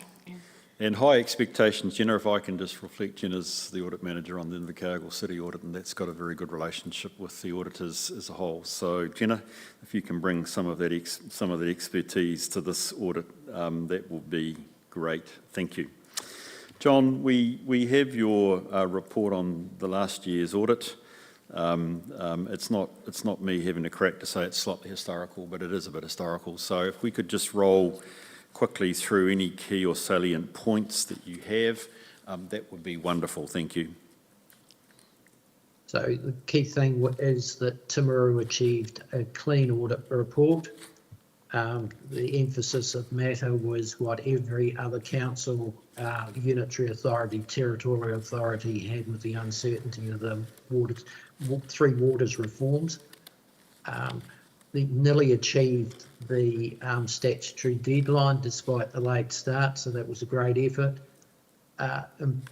Continued improvement in delivery of information and in clearing recommendations, so big ticks there. So in terms of what we haven't discussed this morning, I'll just enlarge on the bit about the closed landfill sites. Without the inspections, you just don't know how big a liability you may have. So the Peel Forest was at north of $10 million. Is there another one sitting around in the district is the question as auditors that we're concerned about. Thanks, John. Are there any questions on the report? Very open to having a quick discussion on that if folk would like that, please. Yes, Michelle? I have a few, and the first one's probably more for Nigel and his team rather than the auditor, but it refers to the limitations of council systems meant the audit was still challenging, and we've kind of had a flavour of that through the LTP process, and I wonder, do we have an improvement plan for our systems, or is it required? Sorry, that was on, I'm in the old agenda, so it's on page 39 of the audit. Yeah, but what's the agenda page? I made half my notes in the old agenda and the rest of them in the new one, so page numbers are a challenge.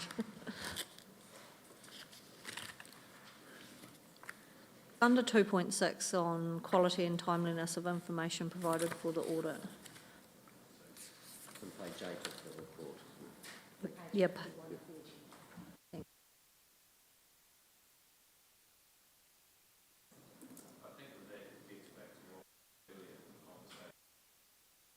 That gets back to that conversation we just had with Andrea in terms of making sure that our audit, I call it an audit file or an audit file, has got the substantive evidence sitting there behind it.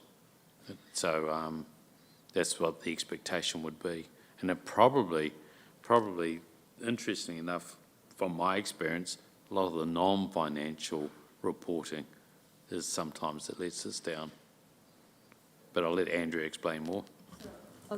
If I just actually ask the question in a more pointed way, do we have an issue with our financial system and does it need to be replaced, and should we be budgeting for that?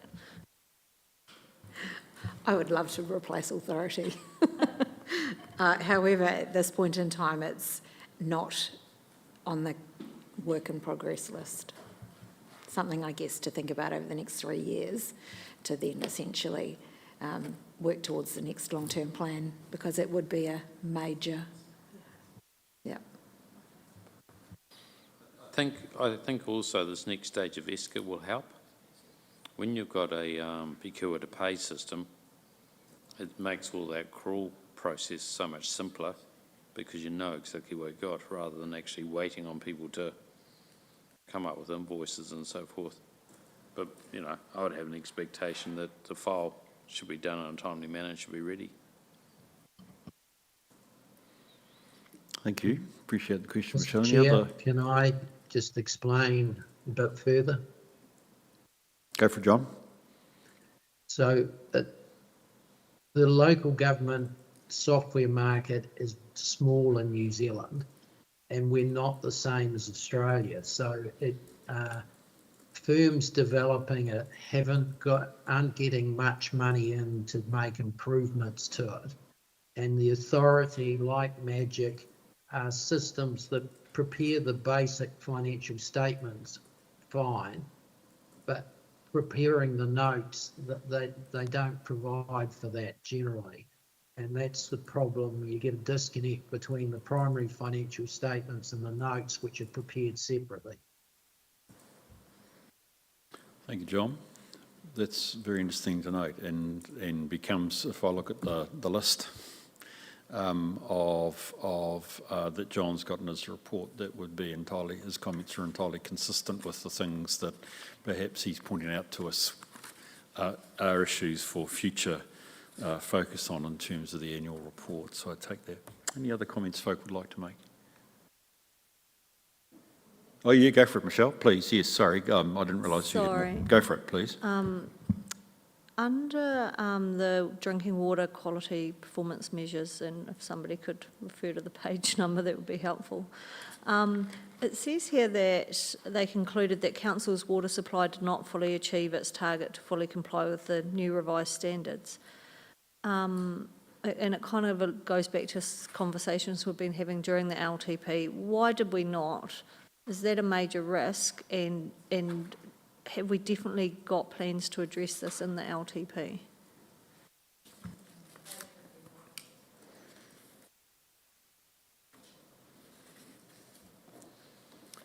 Thanks, Andrew.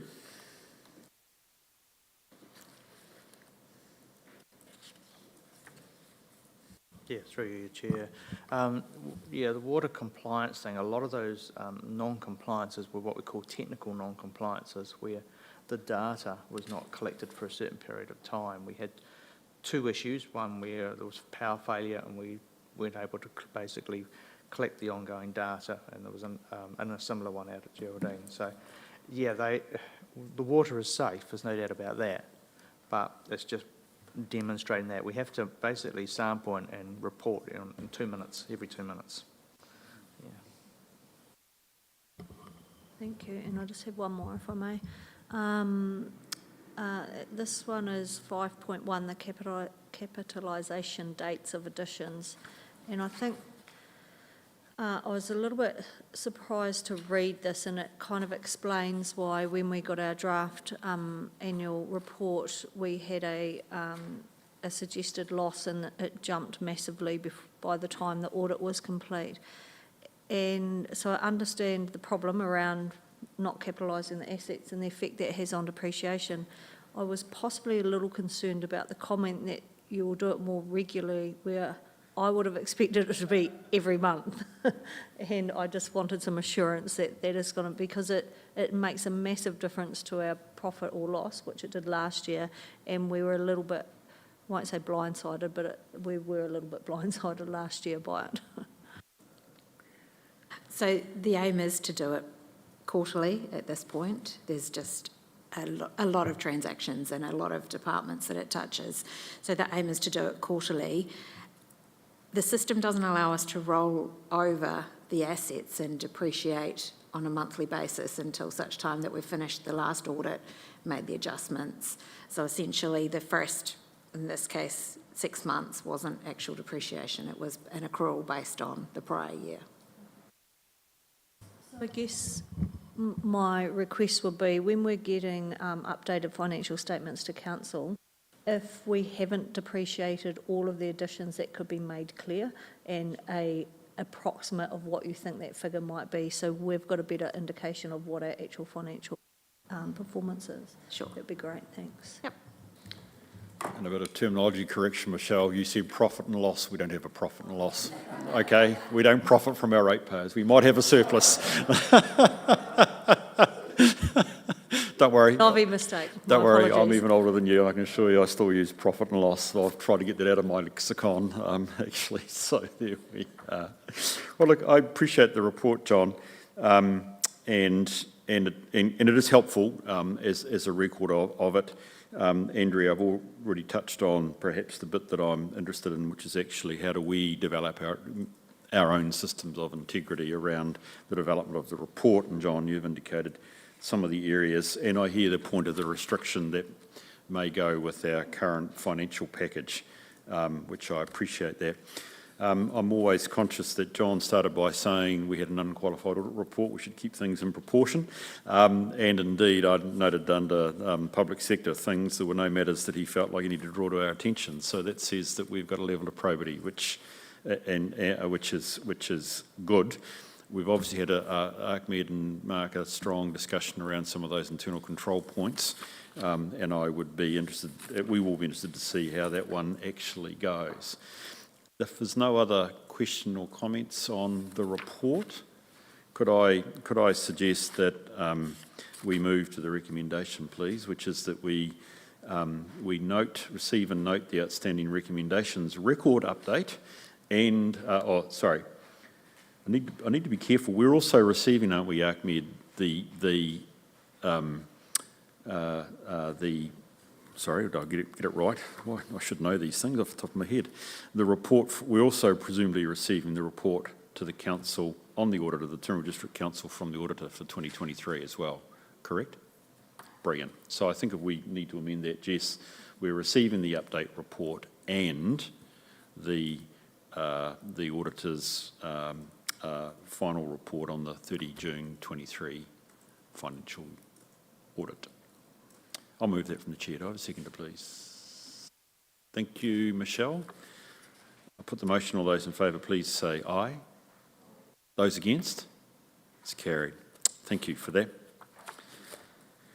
Roddy, how long are you with us, John? Are you here for the meeting? Yeah, I'm here for the meeting, yes. I was just conscious that we do have one item particularly that relates to you. Oh, there's a couple coming up. It's okay for you to stay around? Yes. Okay, brilliant. Okay, in that case, I won't try and change my agenda as that goes. Can we move to the quarterly risk management update report, which we've had a very helpful and enlightening session this morning, really in preparation for this. Ahmed, in your hands. Have I missed something? Oh, 6.5. Oh, I crossed it out. I thought we'd that. No, we haven't. Sorry, I'm joking, Jess. 6.5, your internal audit plan update, please. The chair's internal audit plan update. So currently the plan is running per schedule. So it's a capital expenditure now with the management pending the response on the findings. The IT, cybersecurity and waste management contract billing process audit report have been issued. It will be reported in the internal audit report in the public excluded section. Asset management is planned for second quarter in 2024, and currently we are in the planning stage for the sensitive expenditure follow-up audit. If you have any. Thank you. Appreciate that. Good succinct report. If you have questions on progress to date, we've got a couple of obviously reports coming up under PX. No? No questions? Thanks for that, Ahmed. I think then we can just receive this if that's the case. So do I have a mover and a seconder, please? Thank you, Nigel. Thank you, Peter. Put the motion. All those in favour, please say aye. Those against? It's carried.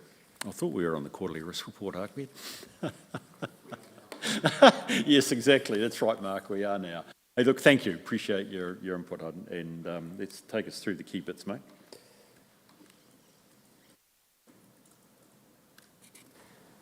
Chair, the first risk management quarter report. This format is the first time.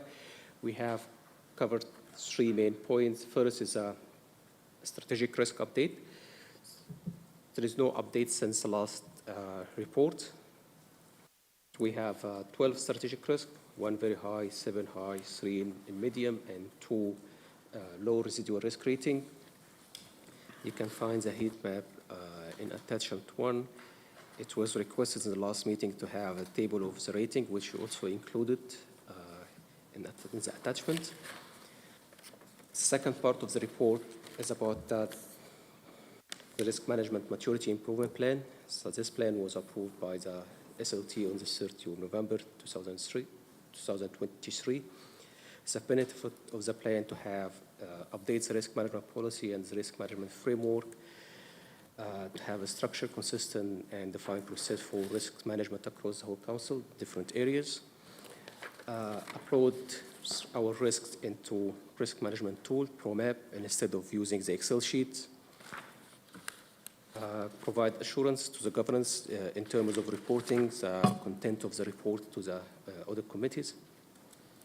And finally, to make sure that we have a solid foundation for the internal audit function. So current internal audit is not based on our risks, so this should be changed. The plan has 3 stages. Stage number 1, to update the risk management policy. So we already have covered that, and you have the policy and the framework attached to this report. Stage number 2, to embed the risk management policy. So we are going to have guidance, set up the ProMap process, upload our risks, training to the councils up to team leader level. This will be planned for May and June this year.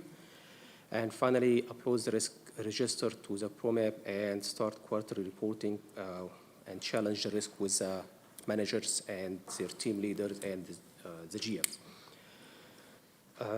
There was a workshop with the committee on the 9th of February. The feedback from this workshop is included in this policy, and the comments received on the risks will be taken into consideration when we review the strategic risk.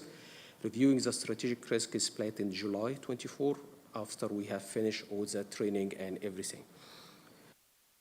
The third part of the report covers the risk management policy and risk management framework.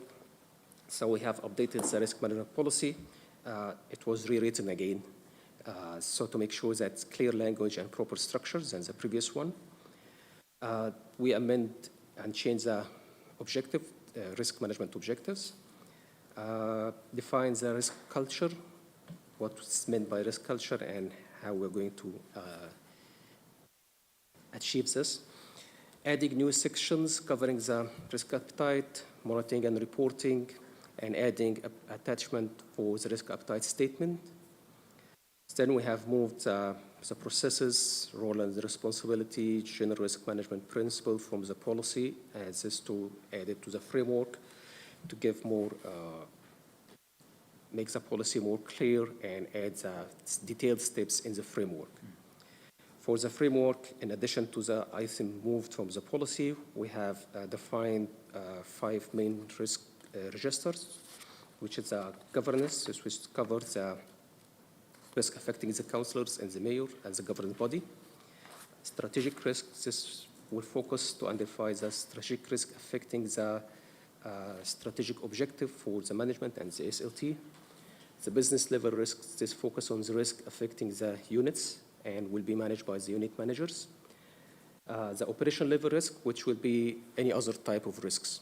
And finally, specific project risks. We also update the consequence table. So we have more scenario in each definition or each impact instead of previously, which was 1 line only. We also add the well-being to the health and safety. So now it is health, safety, and well-being definition. We also add 3 new categories. So the environment impact, information management, and the management involvement. The third one specifically, if you cannot find any scenarios that match that situation you have with the risk, who will manage it? Based on this, you'll have your definition. Also, we update likelihood to make sure that we have the governance strategic likelihood as one section, business and operation as a second, and a third one for the projects. You will find in attachment 3 the risk management policy and attachment 4 the risk management framework. Thank you. Thanks for that. A very fulsome report, Ahmed. We've got, I just wondered how to have the conversation, because in effect we've got 3 things to think about, and I started with the recommendations, which is one, firstly, to receive the report on strategic risk update. So what I propose to do is that we just spend a couple of minutes talking through those, or whatever, how long that couple of minutes are, about the current strategic risk environment. I appreciate your point about the limited level of update, but I'm just interested to go through that. Then I'd look to deal with the risk management maturity improvement plan, and then deal with the policy and the framework. So questions first and foremost around the strategic risk register at this stage. Do folk have questions they'd like to raise or comments?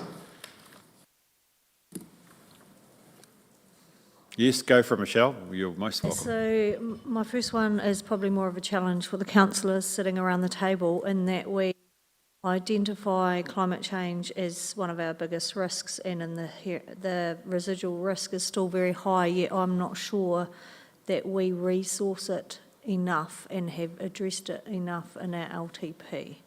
And yeah, I'm not sure, like if you look at the Coastal Hazards Inundation Working Group says it's partially effective, I'm not 100% convinced about that. And yeah, so not so much a question, but more of a statement. Thanks. Yes, Nigel. Just as a new CE looking in, climate change, I wonder if this is the work of all of us. Because when you go through some of the descriptions, the key mitigations, you know, like just pick one, our infrastructure strategy. Well, actually, that's Andrew's domain, and he should be really, really thinking hard about the impacts of climate change on infrastructure.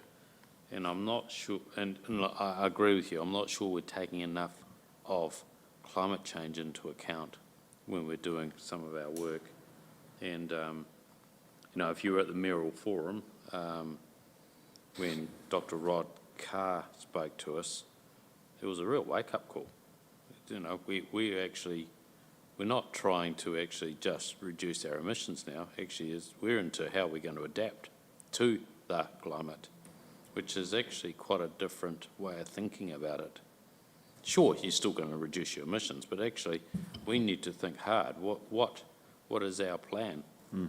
You know, where are we going to put things? Where are we going to change things? How do we actually, you know, when fundamentally the whole economy of the district might change, how do we actually support that and make sure we're looking at that? To me, that's strategy, and yeah, it needs a lot of work on its own, but as well as the team buying into it.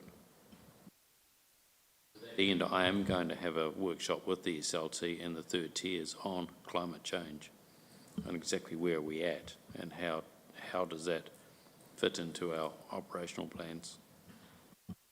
And it may be that we just haven't assessed the mitigations fully, I'm not sure, but I just feel like there's a mismatch between how we've identified that as a major risk and our action.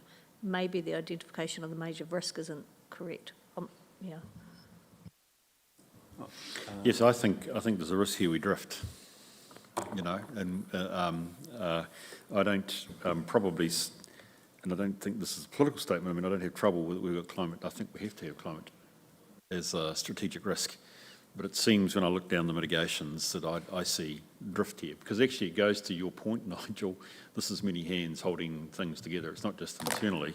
When I look at some of the engagement that we're looking for regionally and nationally, we have got question marks over the effectiveness of those to our engagement with this risk, and I just wonder where we're at. In that sense. So just think, I'll get you in a couple of moments, Andrew. You mentioned a workshop, and workshop sounds like action, but I appreciate that's only a step one. When do you hope to have that, Nigel? organising it now, so in the next month or two, but it's probably more information sharing than a workshop. I It's appreciate actually- that, yeah. It's actually, where are we at? What's the state? of Yeah, play? I mean, the auditors, so I was looking, sorry, I've got more comments. Andrew, you clearly got a key contribution. Why don't I stop and let you speak? Thank you, Mr. Chair. Just to point out that a number of those mitigation actions are well underway, and I think that next time we report to this committee, I think you'll see a different picture. You know, the infrastructure strategies are getting developed and getting finalised now. Asset management plans are all done, and yeah, there's a few others in there. The active transport strategy is going to be, presented to council in April. So we are moving on a lot of those mitigation strategies. So it will improve. Thank you, Andrew. That's helpful. No, Nigel. Look, it's interesting. I think that, we forget what we do in this space on an everyday basis that does become, BAU. If you look to the, major investment in the Parramatta pipeline that was over many years, some of the work that was done around the future of that water source, what's projected as far as, will it be there based on, climate change and what have you, and the predictions into the next 100 years that it would have a minimal effect on that water source. So there's some things in investment that's happening in that space, and I agree that we need to do more, but we do easily forget the good work that we do, and resiliency of water supply for our communities is one of the key things that we need to maintain with the change of climate. So, and if you look to our long-term plan and the hundreds of millions of dollars that we're investing into that, actually, there's some boxes that we're ticking pretty well. And I wonder then if, in terms of looking at it, Andrew, thank you for pointing out, it must by definition, by the way, given we're doing the LTP, there must be some update that comes through. As you said, you're going to need infrastructure strategies done, supported by your asset management plans. I'm presuming that we're going to see the climate change lens, the resilience lens put through those in some way, and that will have an impact. So, Ahmed, I think it would be interesting that for the June meeting, there's a level of, and I want to take on board your point, Nigel, that there is resilient stuff that's occurred.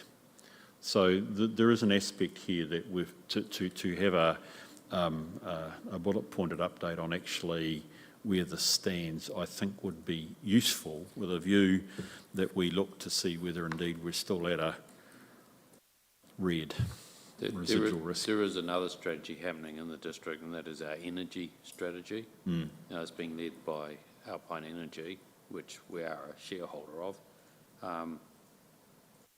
I think we shouldn't underestimate the importance of that strategy, because at the moment we're 100% reliant on the hydros. We're 100% reliant on the infrastructure taking it one way when we may have to have it going both ways. And the other two is your water, which we're doing a lot of work on, and water's going to be water's going to be the new gold, and also waste. Waste is really, really important in terms of what are we doing with it and how we're reducing it.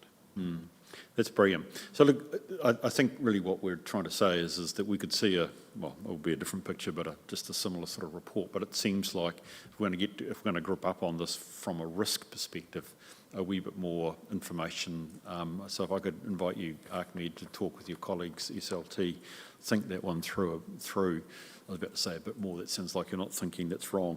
But if we could think some more about actually what would be valuable to move the discussion on, I would appreciate that, please. That'd be great. Any other comments on the strategic risk? Yes, Stacey. Similar themes, but it was really good to read these, so thank you. I just have a couple of questions around a couple of risks. Risk 5. The risk is inability to attract and retain a skilled and competent workforce, and what I would consider 3 important areas: engagement and cultural strategy, recruitment strategy, learning and development strategy are not developed. I just wondered, we're always looking for some quick wins at council, and I just wondered on delivering of these. That's my first question. They actually are in development. We've started, I've got a meeting on the with the team. So we have started that piece of work. We're actually changing tact ever so slightly on how we're displaying it to make it more engagement and user-friendly. But we have 4 of our 5 key pillars, which cover each of the cornerstones of the group, already in development. So, and then we've got a work program that's going to support it. So we're actually probably optimistically 70% of the way there. So next up, we should be able to disclose that, and that will also go to people and performance at the next meeting as well. So yeah, it's... Those probably red is a bit harsh.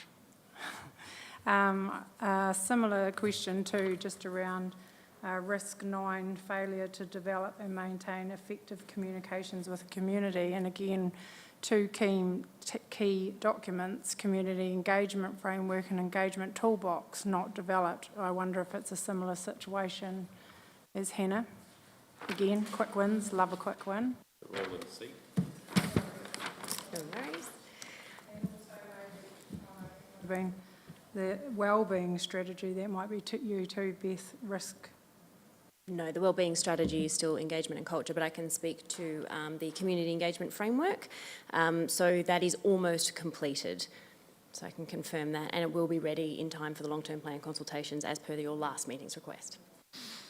I was figuring it might have to be done in time for that, so that's good to hear. It's a fraction, very, very close. We are actually at the point where we are now socialising it with some staff, just to make sure that that is accessible and usable, user-friendly tools. Thank you, Stacey. Did you get all your questions in? Sorry? Yeah. Okay, any other questions from folk?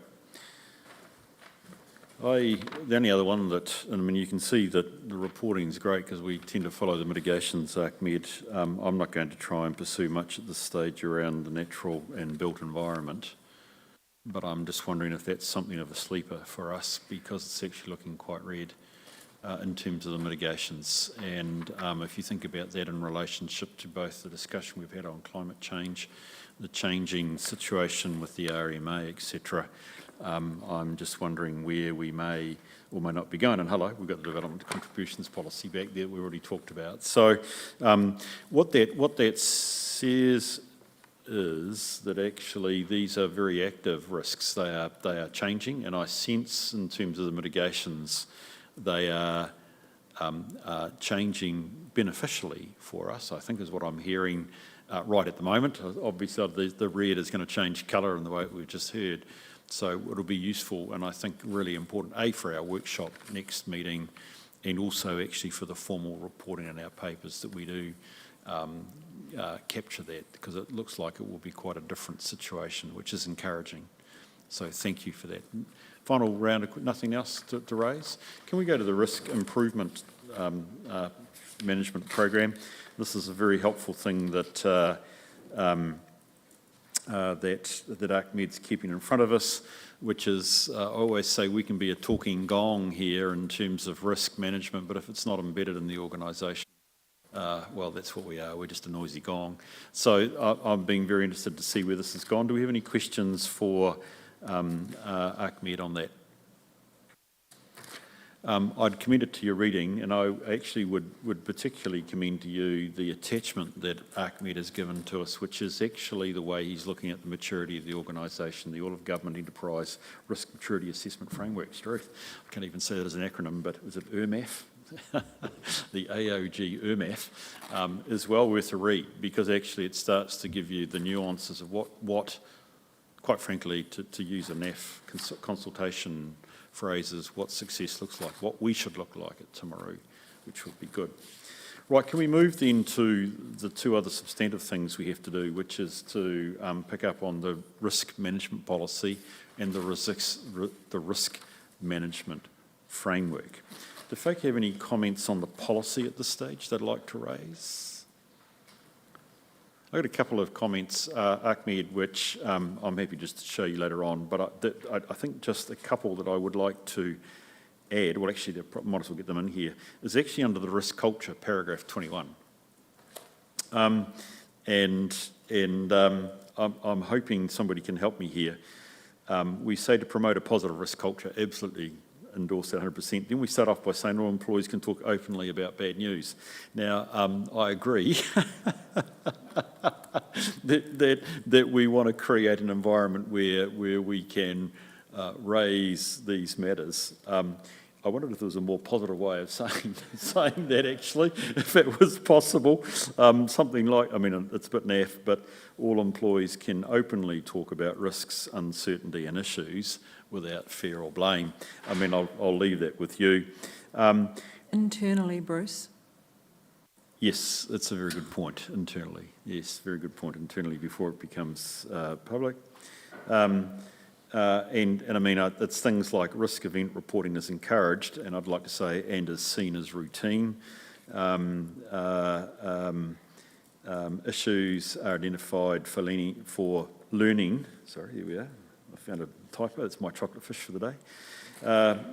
Issues identified for learning purposes, continuous improvement, and I don't know, I can just try to say, and minimisation of future uncertainty. If we're going to learn from our issues, we want to try and do our best to reduce the uncertainty of that event going forwards. I want to add a new one in terms of risk culture, subject to everybody agreeing, which is that identified risks are to be owned. I'm a strong believer that we need to have an ownership of each of our risks. I have a little plan, ultimately, that I want to be able to, as a committee, meet with those owners over the strategic risks as they occur. I suppose we've had that to some extent this morning. So look, I've got just some comments here around, none of them are showstoppers, other than, to me they're reasonably important, but I would just like to reflect. If you're happy after the meeting, I'm happy to show you those. Any other comments from folk? Looking like you're, Nigel, about to burst into something. Are you okay? Okay. Bruce, yes, Scotty.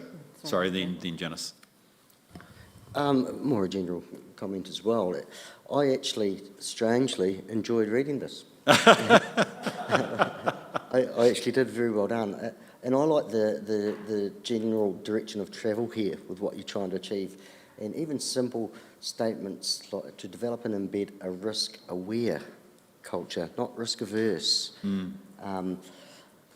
Elements of risk that may be potentially either beneficial. You know, it's a positive document, and it actually shows how, as a district, as an organisation, this helps to broaden the opportunities to develop and grow and to achieve our objectives, rather than those that will stop you achieving what you achieve. So, a general comment from me, very well done. Hey, thanks, Scott. Appreciate it. Brilliant, I agree. It's Janice. A couple of things. I wondered if, given the early stages of this, if a 3-year review was a bit long, but it did say, or as appropriate, so I'll just leave that there.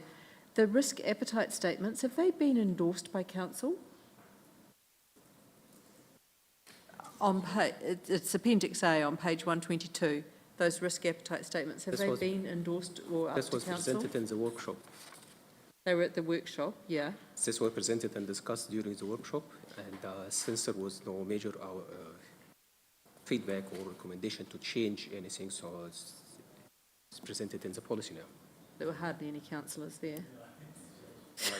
But I guess if they were invited, they're deemed to have... I think they come here first and then go to council. So if these are recommended to council, then that's where they go. Okay.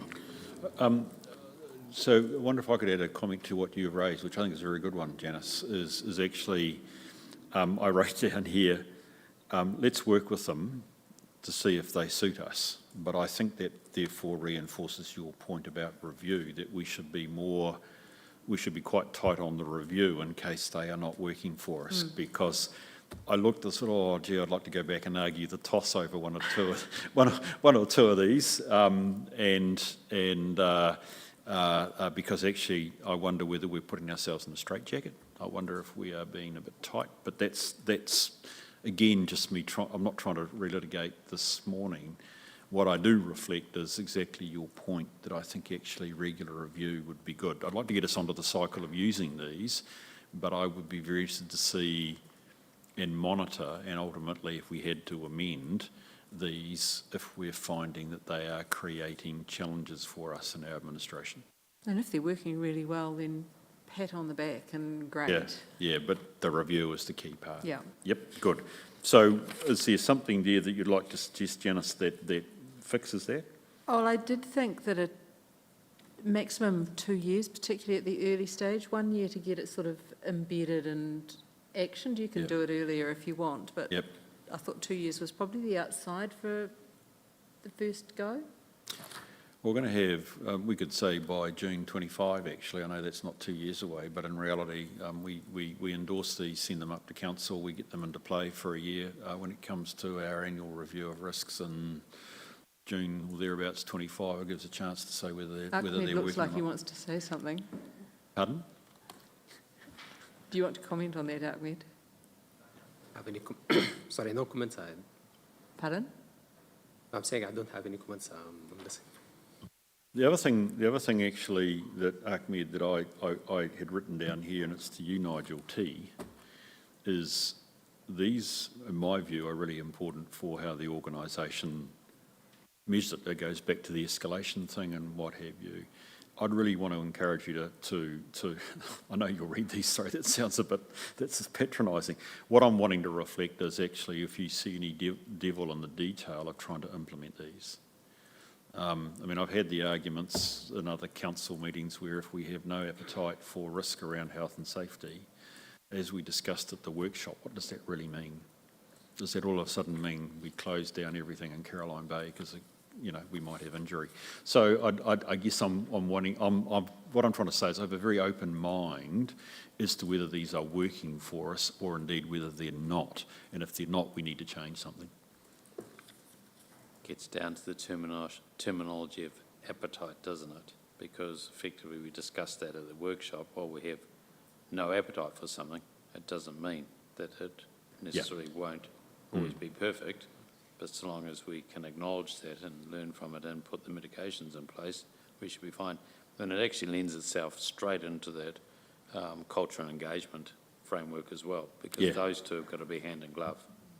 And I think what I'm trying to reflect here, Nigel, is that if it create, you know, as we do the risk improvement program that you're dealing with, all of a sudden staff don't understand these, or indeed are starting to interpret in certain ways. Well, and if it's not helpful, we should as the leads come back and say we need to revise. Hence, back to Janice's point, I think if we could have a sense that we monitor these regularly, and particularly in 25, there is a bit of a fixed relook at these. Okay, brilliant. Any other comments on the policy? If not, can we move on to the framework, please? Any comments that folk would like to make about the framework? So the policy's good, the framework says how we're going to implement it.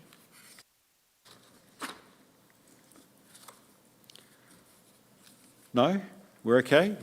Ahmed, my only comment was, and without the risk of making it sound like we haven't made decisions in the workshop, we had a discussion around Schedule D on page 137 this morning in the workshop, which is just perhaps some expansion and clarity on how risks are monitored. And you remember we had that discussion around high and the fact that 6 monthly, I think it was 6 monthly, whatever it is, the committee would see it. So it gets that bigger sense of whose eyes see this at what period.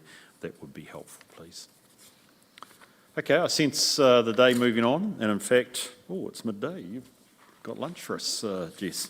I sense the day's moving on, and we've had a good crack at these.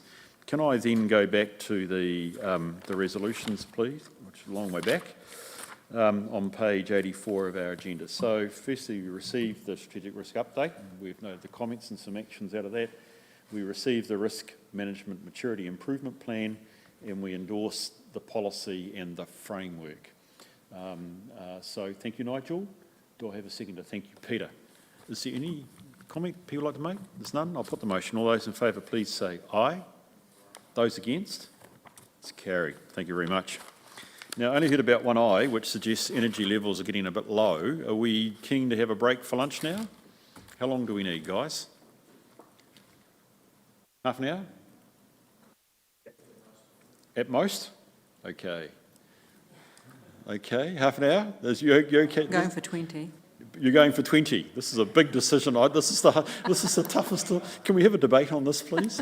20 minutes, okay. We're keen to keep moving. So we still have a wee bit to get through. So if we could be back at 20 past, I'll come through and sound the gong at 20 past, which suggests it might be 25. But let's see if we can do it in 20 minutes. It'd be great. Thank you.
good, because then I'll recommence the meeting. Oh, thank you. I see the thumb up. Well done. Folk, welcome back for the afternoon session of the Risk Committee. Thank you, Jess, for arranging a lovely lunch. My task this afternoon is not to go to sleep, I think, actually, as a result. I wonder if we could keep ourselves moving along so that we can, yes, appropriately but reasonably quickly go through our agenda. So we're up to 6.7, which is legislative compliance. Ahmed and Mark, I think we're your combined hands. Thank you, Chair. So we are using the legal compliance quarterly report. Currently, the council was using Comply With. The last survey was issued in early 2023 for the period covering from July 22 till June 23. This was reported to the committee last year. Out of this survey, the findings, there was 65 partial compliance. Out of the 65, 17 have been resolved. 2 items was in zero compliance. These 2 items was also resolved.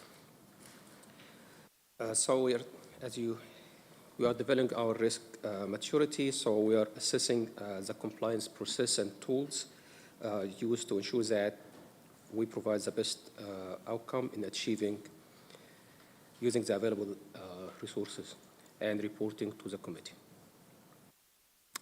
Thank you. Ahmed, do we have questions for Ahmed on the report? Yes, Janice.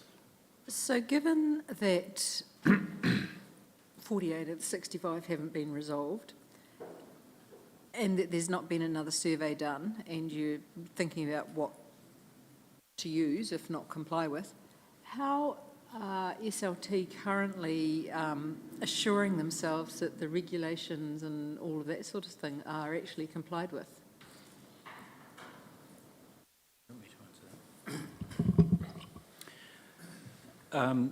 Through the Chair, we're largely working on first principles at this stage, which relies on accessing the likes of Taituara, LGNZ and other bodies who monitor changes to legislation and report that either to a unit manager or to a group manager or chief executive level.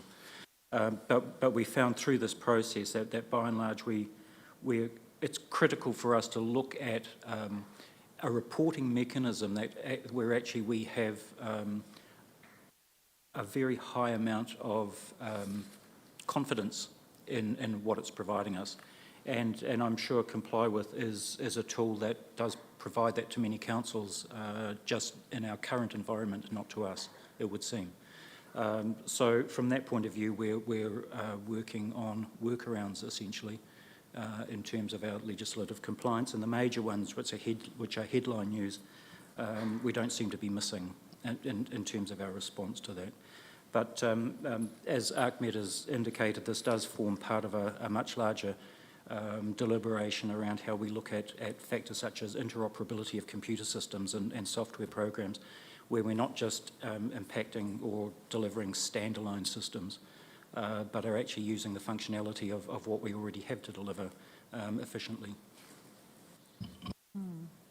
So can I follow up on that one, Janice? So look, I think what's critical, because I've raised this with you guys when we're doing our pre-meeting agenda, what's the sort of timeline and approach for the reassessment? No trouble with there being a reassessment, reflecting that our needs, if I can call it that, is clearly going to be that we are in a position with the, particularly, quite frankly, with the audit, that's not necessarily been driven by audit, but just wanting to do 2 things. One, that we as a committee can get assurance around legislative compliance, but 2, recognising when it comes to our audit, we will have to, and Nigel in particular, and 2 Nigels in particular will have to attest to being legislatively compliant. So have we got a program that'll get us there? We're working on a documented program at the moment. It's not published at this stage. It does include, though, discussions with the Association of Local Government Information Managers, given that 14 councils are using the software as a service platform that we were using or have been using, so therefore the majority are not, and canvassing them for their approach in the first instance to legislative compliance. About to make a joke that my question might have been convoluted.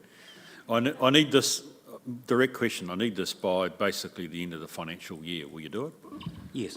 Thank you. That's what I need to know. It was a convoluted question, wasn't it? That's right. You can see I've got something that's psychologically scarred now. Right. Can we, if there's no other questions, can we move to the resolution which we receive and note the legislative compliance report? Seeing we've done the talking, it feels like you should move and I'll second. All those in favour, please say aye. Those against, it's carried. Conflict of interest annual report, please. To the Chair. This is the first conflict of interest annual report. This is based on the employee conflict of interest policy, which require the risk and assurance manager to report annually of any conflict that have high to medium risks to the council.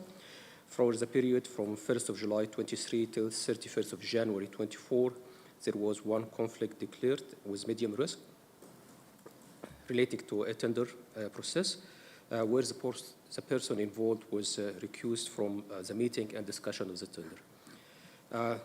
Another activity, we are working to have a centralized employee interest register. So instead of having a separate register across the council, to have one register across the council, which is still in the planning stage. So we expect to have it test and roll out by the end of the year. Thank you. Any questions? So it was just a good reflection for clarity on my. So this constitutes an annual report and it relates to employees' conflict of interests, correct? Yeah.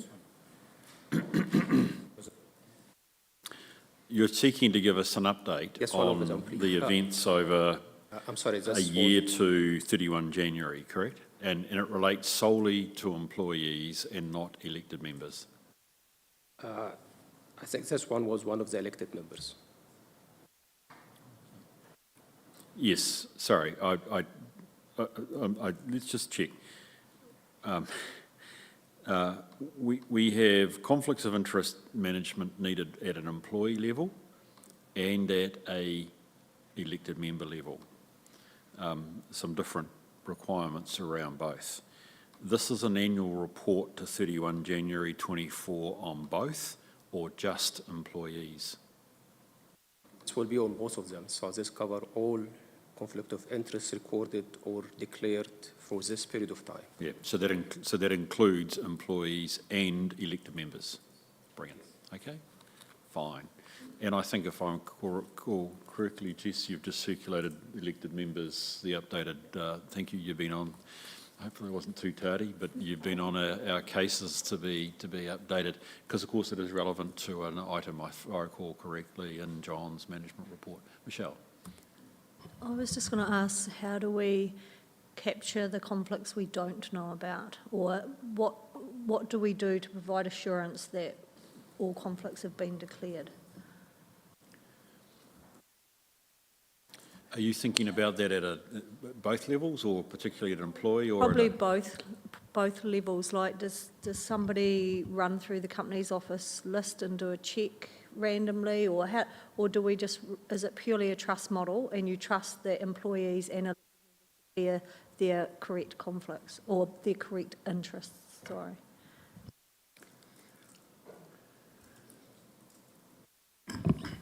We're predominantly working on the trust model. We do some spot checks to the company's office, but by and large we take what is declared in the pecuniary interest register by and large. So that forms the basis of it. I'm comfortable with that, Michelle. What I tend to find from my experience, particularly when I used to be an employee, the value of a periodic workshop, dare I say it, or sitting down with individual teams and explaining conflicts of interest because actually I think often in my experience, because as a committee chair I've had to deal with some, omission tends to be by, if I can put it kindly, ignorance, not willfulness. So I think actually I'm comfortable with the trust model, Mark, as long as we are helping employees in particular understand. I think we would have a difference with elected members. We should have a high personal integrity meter on this one, that we do it. Okay, that's great. Thank you for that. Can we just move to the recommendation, which is that we receive the annual report? I'll move that. Do I have a seconder, please? Thank you, Scott. All those in favour, please say aye. Those against, it's carried. Okay, we have a debenture trust report. This was the other part to the annual audit program for, if I've got it correct, 2023, which is an obscure wee one, but an essential one for our debt, for maintaining our debt position. So, Andrea, it looks like you're about to tell us everything, please. So this is an audit that was done at post-year-end audit. As far as I'm aware, there was no issues, but if John would like to comment, that would be great. Rightio. John, anything that you need to add to what's in the written? No, what's in the written paper covers it all. Brilliant. That's great.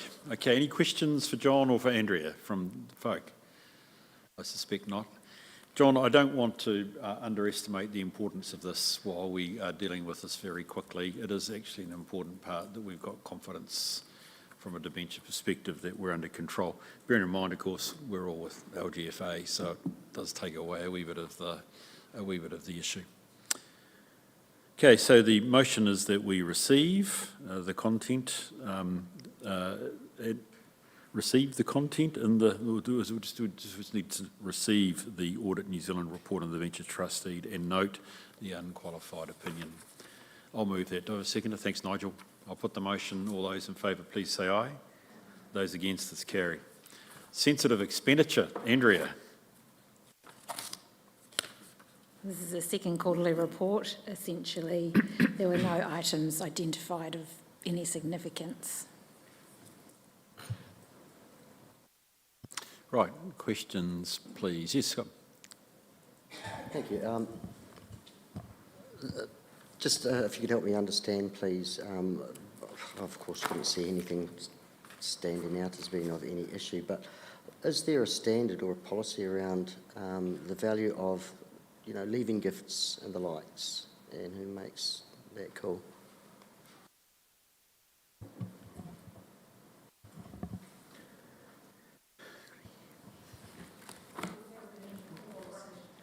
Potentially. The question, I didn't quite hear it. Is there a standard or is there a policy around the value of leaving gifts on council credit cards? It's not a concern, just for clarification. Because I see two different amounts here. Won't that be in the rogue corporate management policy? I feel like think for certain levels of service, so if you've been there for a significant time. Yeah. So there is a policy around long service. In terms of leaving gifts, I will have to double check whether that is specifically included, but I do know there is a specific policy around buying gifts for staff around long service leave. There was work in development some time ago that was sitting with a different department that I can follow up and we can confirm. Okay, any other questions, folk? Yep. Go for it. I found this a weird little paper and wondered... It's sort of damned with faint praise, isn't it? Just wondered why it was here, because surely we have processes in place for approvals, etc., and I would, in most other organisations, internal audit would periodically go through and check the approval processes, etc., rather than it coming through in that degree of detail, and it's only credit cards, it's not all the other sensitive expenditure. It just struck me as a little weird. Agree. I think actually, what I would say, just to say, I would like to see a sensitive expenditure report. So I wonder if I can just address that, Janice. What can we do today? Well, it's spent, but actually what is useful is for us just to be able to run our eye down it and check that actually this meets our sense, our check on what is appropriate spend. So really it comes back to your points, Scotty. What is our, our policy around leaving or contributions to the staff club, whatever it is, we should just check a chance just to check it out. However, this isn't all sensitive expenditure that I can think of. So I think again, if I can pick up Ahmed on the workshop, partly, and I must confess as chair, I was a wee bit short on my memory as to what we define sensitive expenditure and what guidance we give. I'm used to reasonably specific guidance. So for something like leaving gifts or gifts for long service, I'm used to seeing guidance for staff as to how much that is. And that also then meets your test, Janice, that actually perhaps we'd even see something by exception rather than anything else. But this is something, and again, I'm reflecting that we workshopped this morning. I think we just need to round back on this and tidy it up, because I'm not quite. I don't think this is everything, but because it's just credit cards and credit cards are credit cards. But I'm interested in the sensitive expenditure test because it's for us. It's accountability and it's about ratepayer money being used. Pardon? Well, if it's only $1,900 and that's what we've spent, it's actually, dare I say it, an important accountability. I'm not again, by the way, sensitive expenditure. I don't expect zero, because actually we are an organisation, we have staff, we need to do things that are similar, but there's a level of perhaps tightening up the nature of the report that I think we could do on this one that just adds the information value and accountability. That's okay. Rightio. I'd agree with that. I'm used to seeing travel on here and things like that. Yeah. Yes, because I think you would see. I mean, for what it's worth, there are processes in place there. And again, perhaps just reflects that we're a wee bit far away. I don't know when. To be honest, I'm sure it's been within my lifetime here that we've reviewed the sensitive expenditure policy. But I just think this raises the questions that collectively we've got a wee bit of a gap here to understand this going forward. So look, I think we can deal with the business. I mean, there's not a lot there to trouble us, I don't think. I want to just check that with my colleagues, and I'm going to suggest that we actually adopt the report, but we also recognise an action point that we probably just need to have a broader discussion. Ahmed, I'm happy if you want to take this as an action point to talk to you about that. We can work this one through offline. Happy to do that. So are there any other questions then about, you've asked for clarification, you've got a clarification, Scott. Is there anything else that we need to talk about at this one? Okay, do I have a mover for the motion then, please? Thank you, Nigel. Seconder? Thank you, Scotty. Put the motion. All those in favour, please say aye. Those against? It's carried. Thank you. Welcome, Sam. How are you? Good, thanks. Your report, please. Okay. Kia ora. The Escapro Care to Pay project is underway and user testing is being performed with a planned go-live date for end of March 24. The Shira upgrade project went live on the 22nd of January and has transitioned into business as usual. The key features of the upgrade included improved user experience, new reporting, wellbeing section, a request for training feature, documentation module, and other improvements within the system. Thank you. Thanks, Sam. Appreciate that. And I appreciate the short and form, particularly the project status report, which is really, really helpful. Folk have questions on this? Yes, sorry, Janice. The ProMap, there only appeared to be one extra thing done. Is it because everyone was on holiday or there's really no enthusiasm for it. There's been multiple, I think, contributions, one being that people were on leave and it was just a period. We are starting to roll out some more training and refresher sessions across the organisation, so we're hoping to get that mark up and people putting their entries into the program. Yeah, cool. And I had a question about Magic, and I'm looking at that new dashboard you've put in place, and I wondered if you could explain why there's a delay to the schedule and how the commentary here lines up with some of the issues that were referred to in the long-term plan paper. Now, you won't be able to answer that bit perhaps, but yeah. Is there a delay to the schedule, and does that impact on the long-term plan? There is a delay in the schedule with Magic as we had some staffing changes. We've now had a replacement and we've just had that person undergo some training. And so we're just busy doing some user testing on the different modules. There's about 3 to go, and then we should be complete. We are aiming to go live with Magic towards June and hoping to give an update in the next commission and strategy meeting.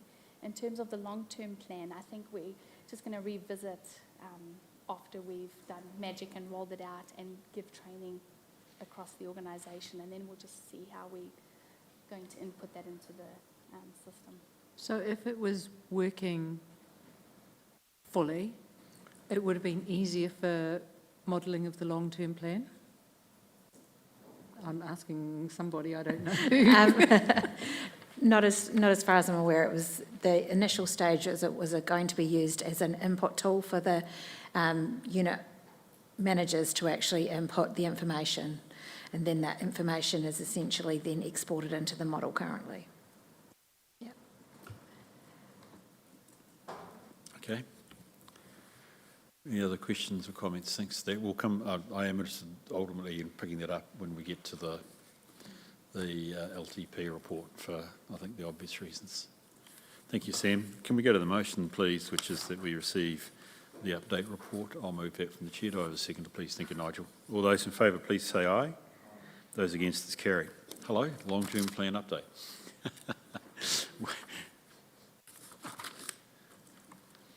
Hi.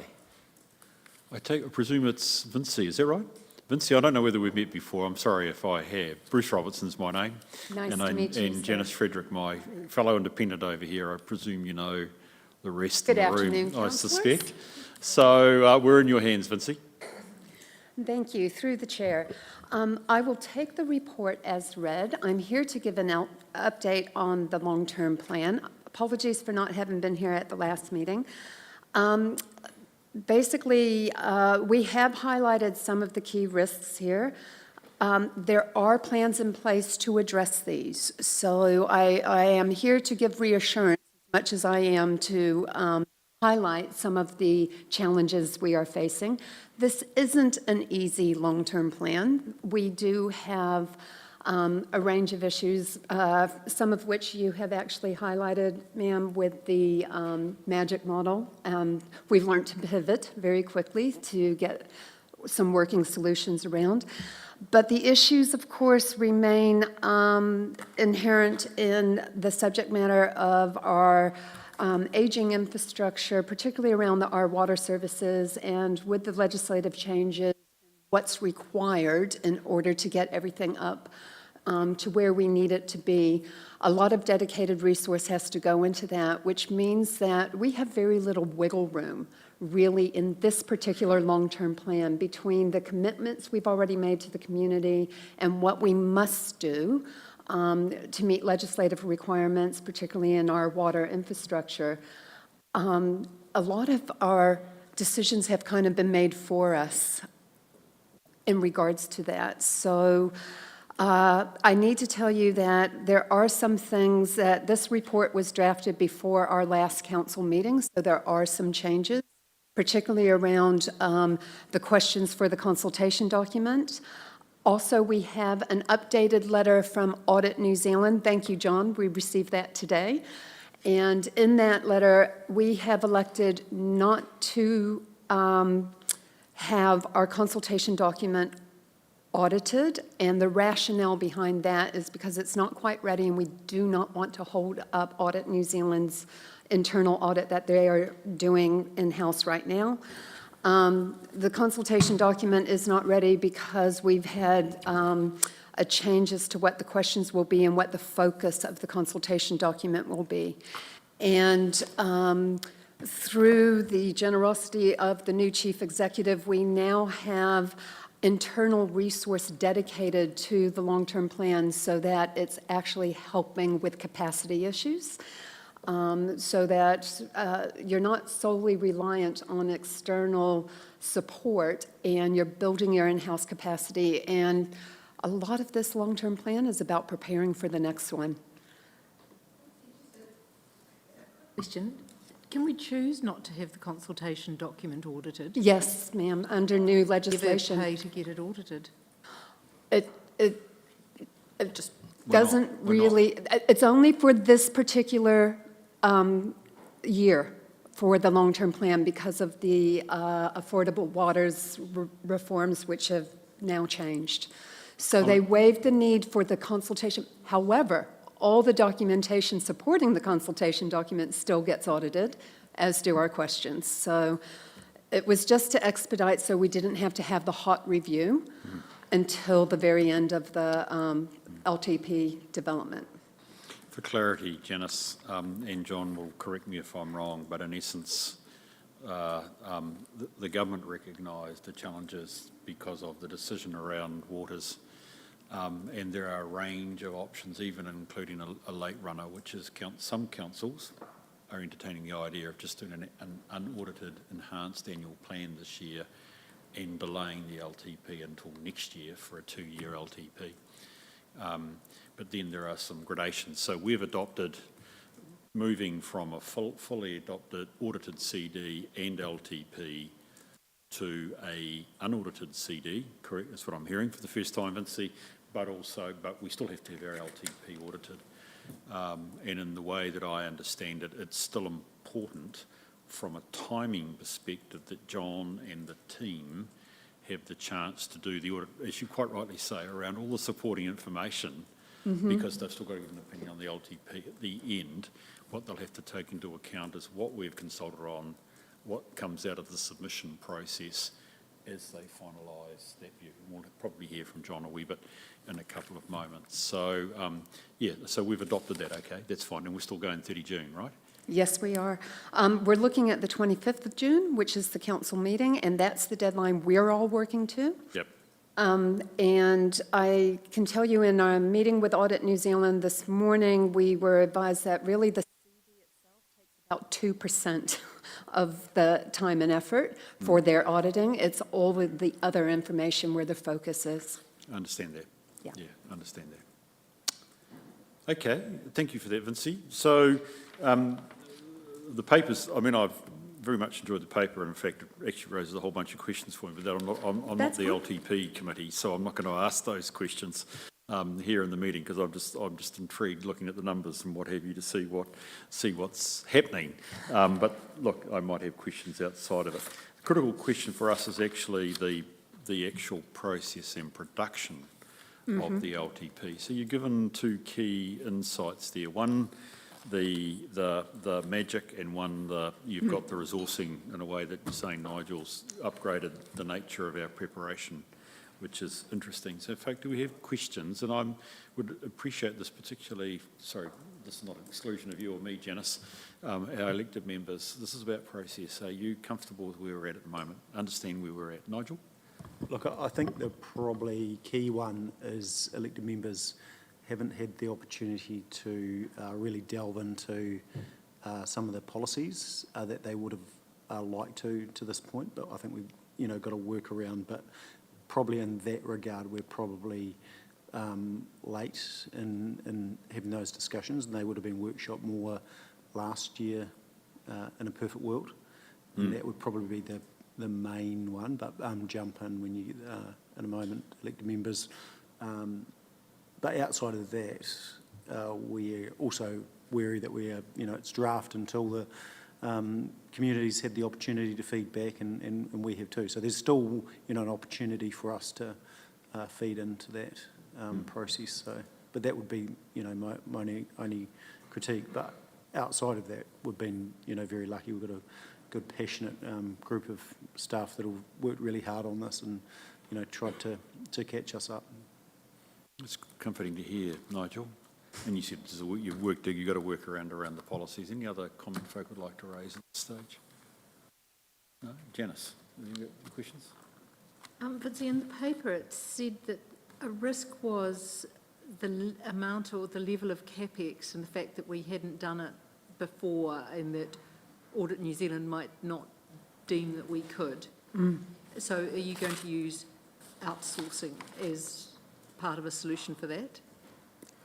Two key projects that take us above the standard level that, keeping in mind that we have increased our CapEx delivery dramatically over the last 2 terms of council. So if you took the stadium and the theatre/heritage centre out of the mix, it's almost BAU. So those 2 projects specifically, they're looking at external providers, contractors actually doing that, who have specified that they would likely bring resource from out of town because it's about impacting the local availability and stretching ourselves too thin. And also having some dedicated project management for a lot of those projects. So Audit have assured us that they will take into consideration as to where the resourcing is coming from when considering that large CapEx program. So I'll just add to that. On the museum stadium, we have a design build, which is South Base. For the build, they will be going to the local market, but they have done the design build. They're managing the project along with our own internal managers, and we believe that that one's more than doable. And you've got to remember our mix of CapEx is actually across 3 large sectors. One is water. So we've got plans already underway for the water with some bigger projects there. Roading is quite a large chunk as well, and that's more or less BAU. And the stadium and the museum are the other ones. So the stadium museum is nearly ready to go. We've just got to get to the final costing and final decision of council, and then we'll be kicking off. The stadium, we're going out to an expression of interest, and that will actually be following a similar line. That raises for me more questions about what we're consulting on then, Nigel. What are we exactly? So you know, I ask this. Can I be careful? Because I don't want to launch into trying to be, as I said, policy over your LTP or what you consult on is a legislative issue. Are we talking to the community on the right issues? When I read paragraph 14, it said the 3 issues that we're going to consult on. You're shaking your head already, Vinci. This is not.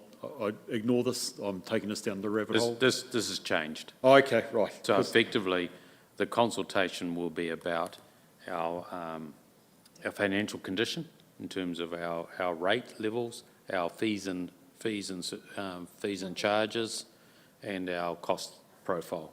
You know, have we got that mix right? And also the overall capital. Have we got the mix right? And over the next 10 years, we're going to spend 73% of our capex on roading and water, which is the thick end of 400 and something million. And have we then got that mix right, which turns itself up into debt level? Is the community comfortable with that level of debt? Brilliant. That's because I mean, without being conscious and public, it looked like you were reopening the whole debate around do we or don't we do these things, and I didn't think that was what was the right. I didn't think that was the right. No, that's you got to make a statement here that totally obliterates this from the record, Nigel.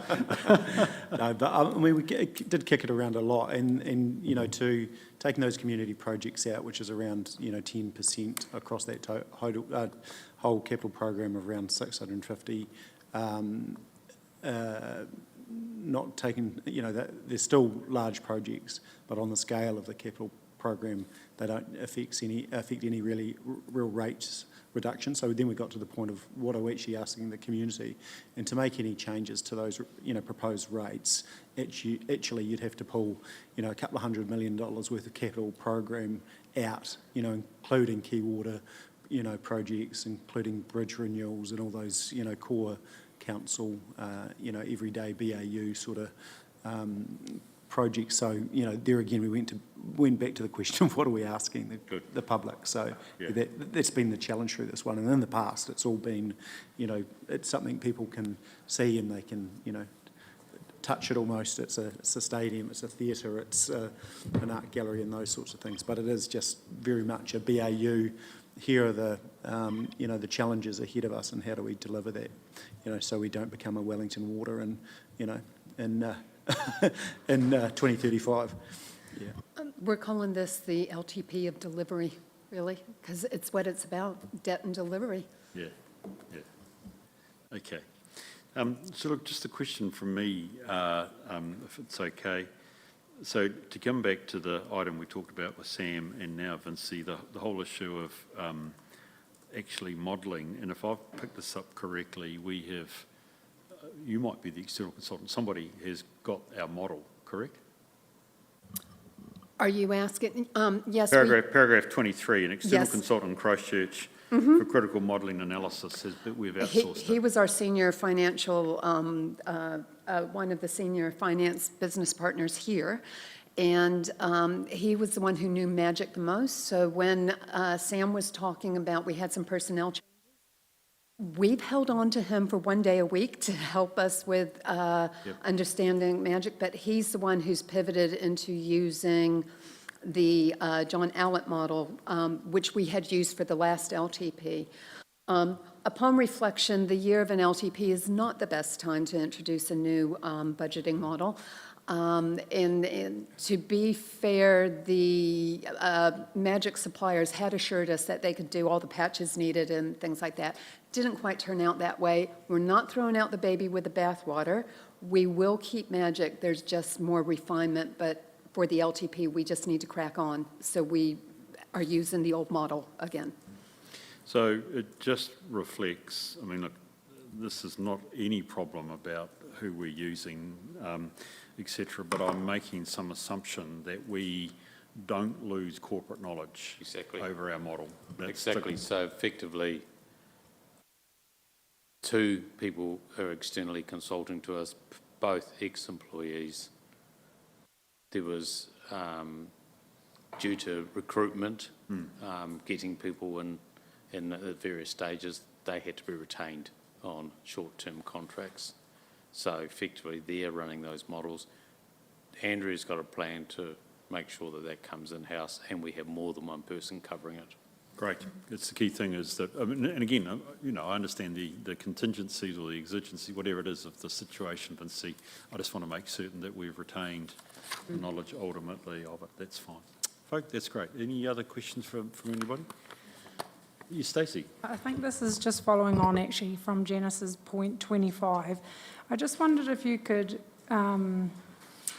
explain to me just a little bit more where it says that if Audit were to decline that capital program, what happens there? I was sort of like, it sort of ended that sentence and I sort of couldn't figure out, well, what happens and what does that mean for the long-term plan? Like, what is the risk of that? John, I'm going to hand over to you because I've never experienced where audits actually said there's no way you can do this. I'm aware of a qualified opinion, but it could be that they say you can't do it, you have to take something out. So, John? Sorry, John, just before you yes, jump. I'll answer that question. Sorry, John, just before you jump in, like the capital program, we increased, 2018-19 from averaging 30 mil or something like that. So we have consistently been delivering, 56, 58, up to 70, I think, in those years. So it is my view, and I'm not putting words in, not telling the auditor what to say, but, my view is we do have the capability to, deliver along those lines. So, yeah, but I'll pass on to you. My apologies, John. Thanks, Nigel. one council at least has been qualified on its program being undeliverable. The OAG, the Office of the Auditor General, has got guidance on how you look at whether the capital program can be achieved, and depending upon how much risk you assess with it, you can get to a qualification, or you can get to an emphasis of matter where the council discloses that there is some risk with the delivery of the program, and the audit report has an emphasis of matter paragraph where you draw the reader's attention to that uncertainty. So Timaru will definitely not be in the qualification territory. It's a question whether you might end up in the emphasis of matter paragraph. And as the Mayor's highlighted, that his view is you won't. I've just got to, the team's just got to have a look at that. I think, Stacey, the critical, you raise a really good point. I mean, if I was to go to an extreme, and again, John can correct me, but if we were to be qualified that we, that they can't reach the assurance that we would deliver, it would raise questions. Their report would in effect be raising a question: how reliable is this long term? If we're meant to be delivering 400 million. Well, let's say 100 million a year, and really that we're resourced, we only show we do 50. Well, actually, we aren't telling the community truthfully what we can deliver, because we're going to be, I'm just pulling numbers out of the air, 50% shy every year, in which case, what does that mean for levels of service? What does that mean for the facilities we want to provide?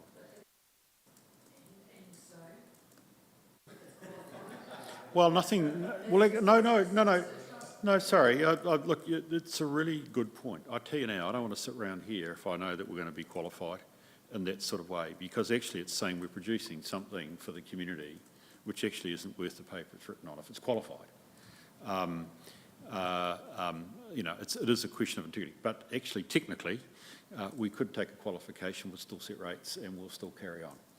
But it just raises questions about, and I think I want to come back to this is a question about our integrity of what do we put out in front of the public.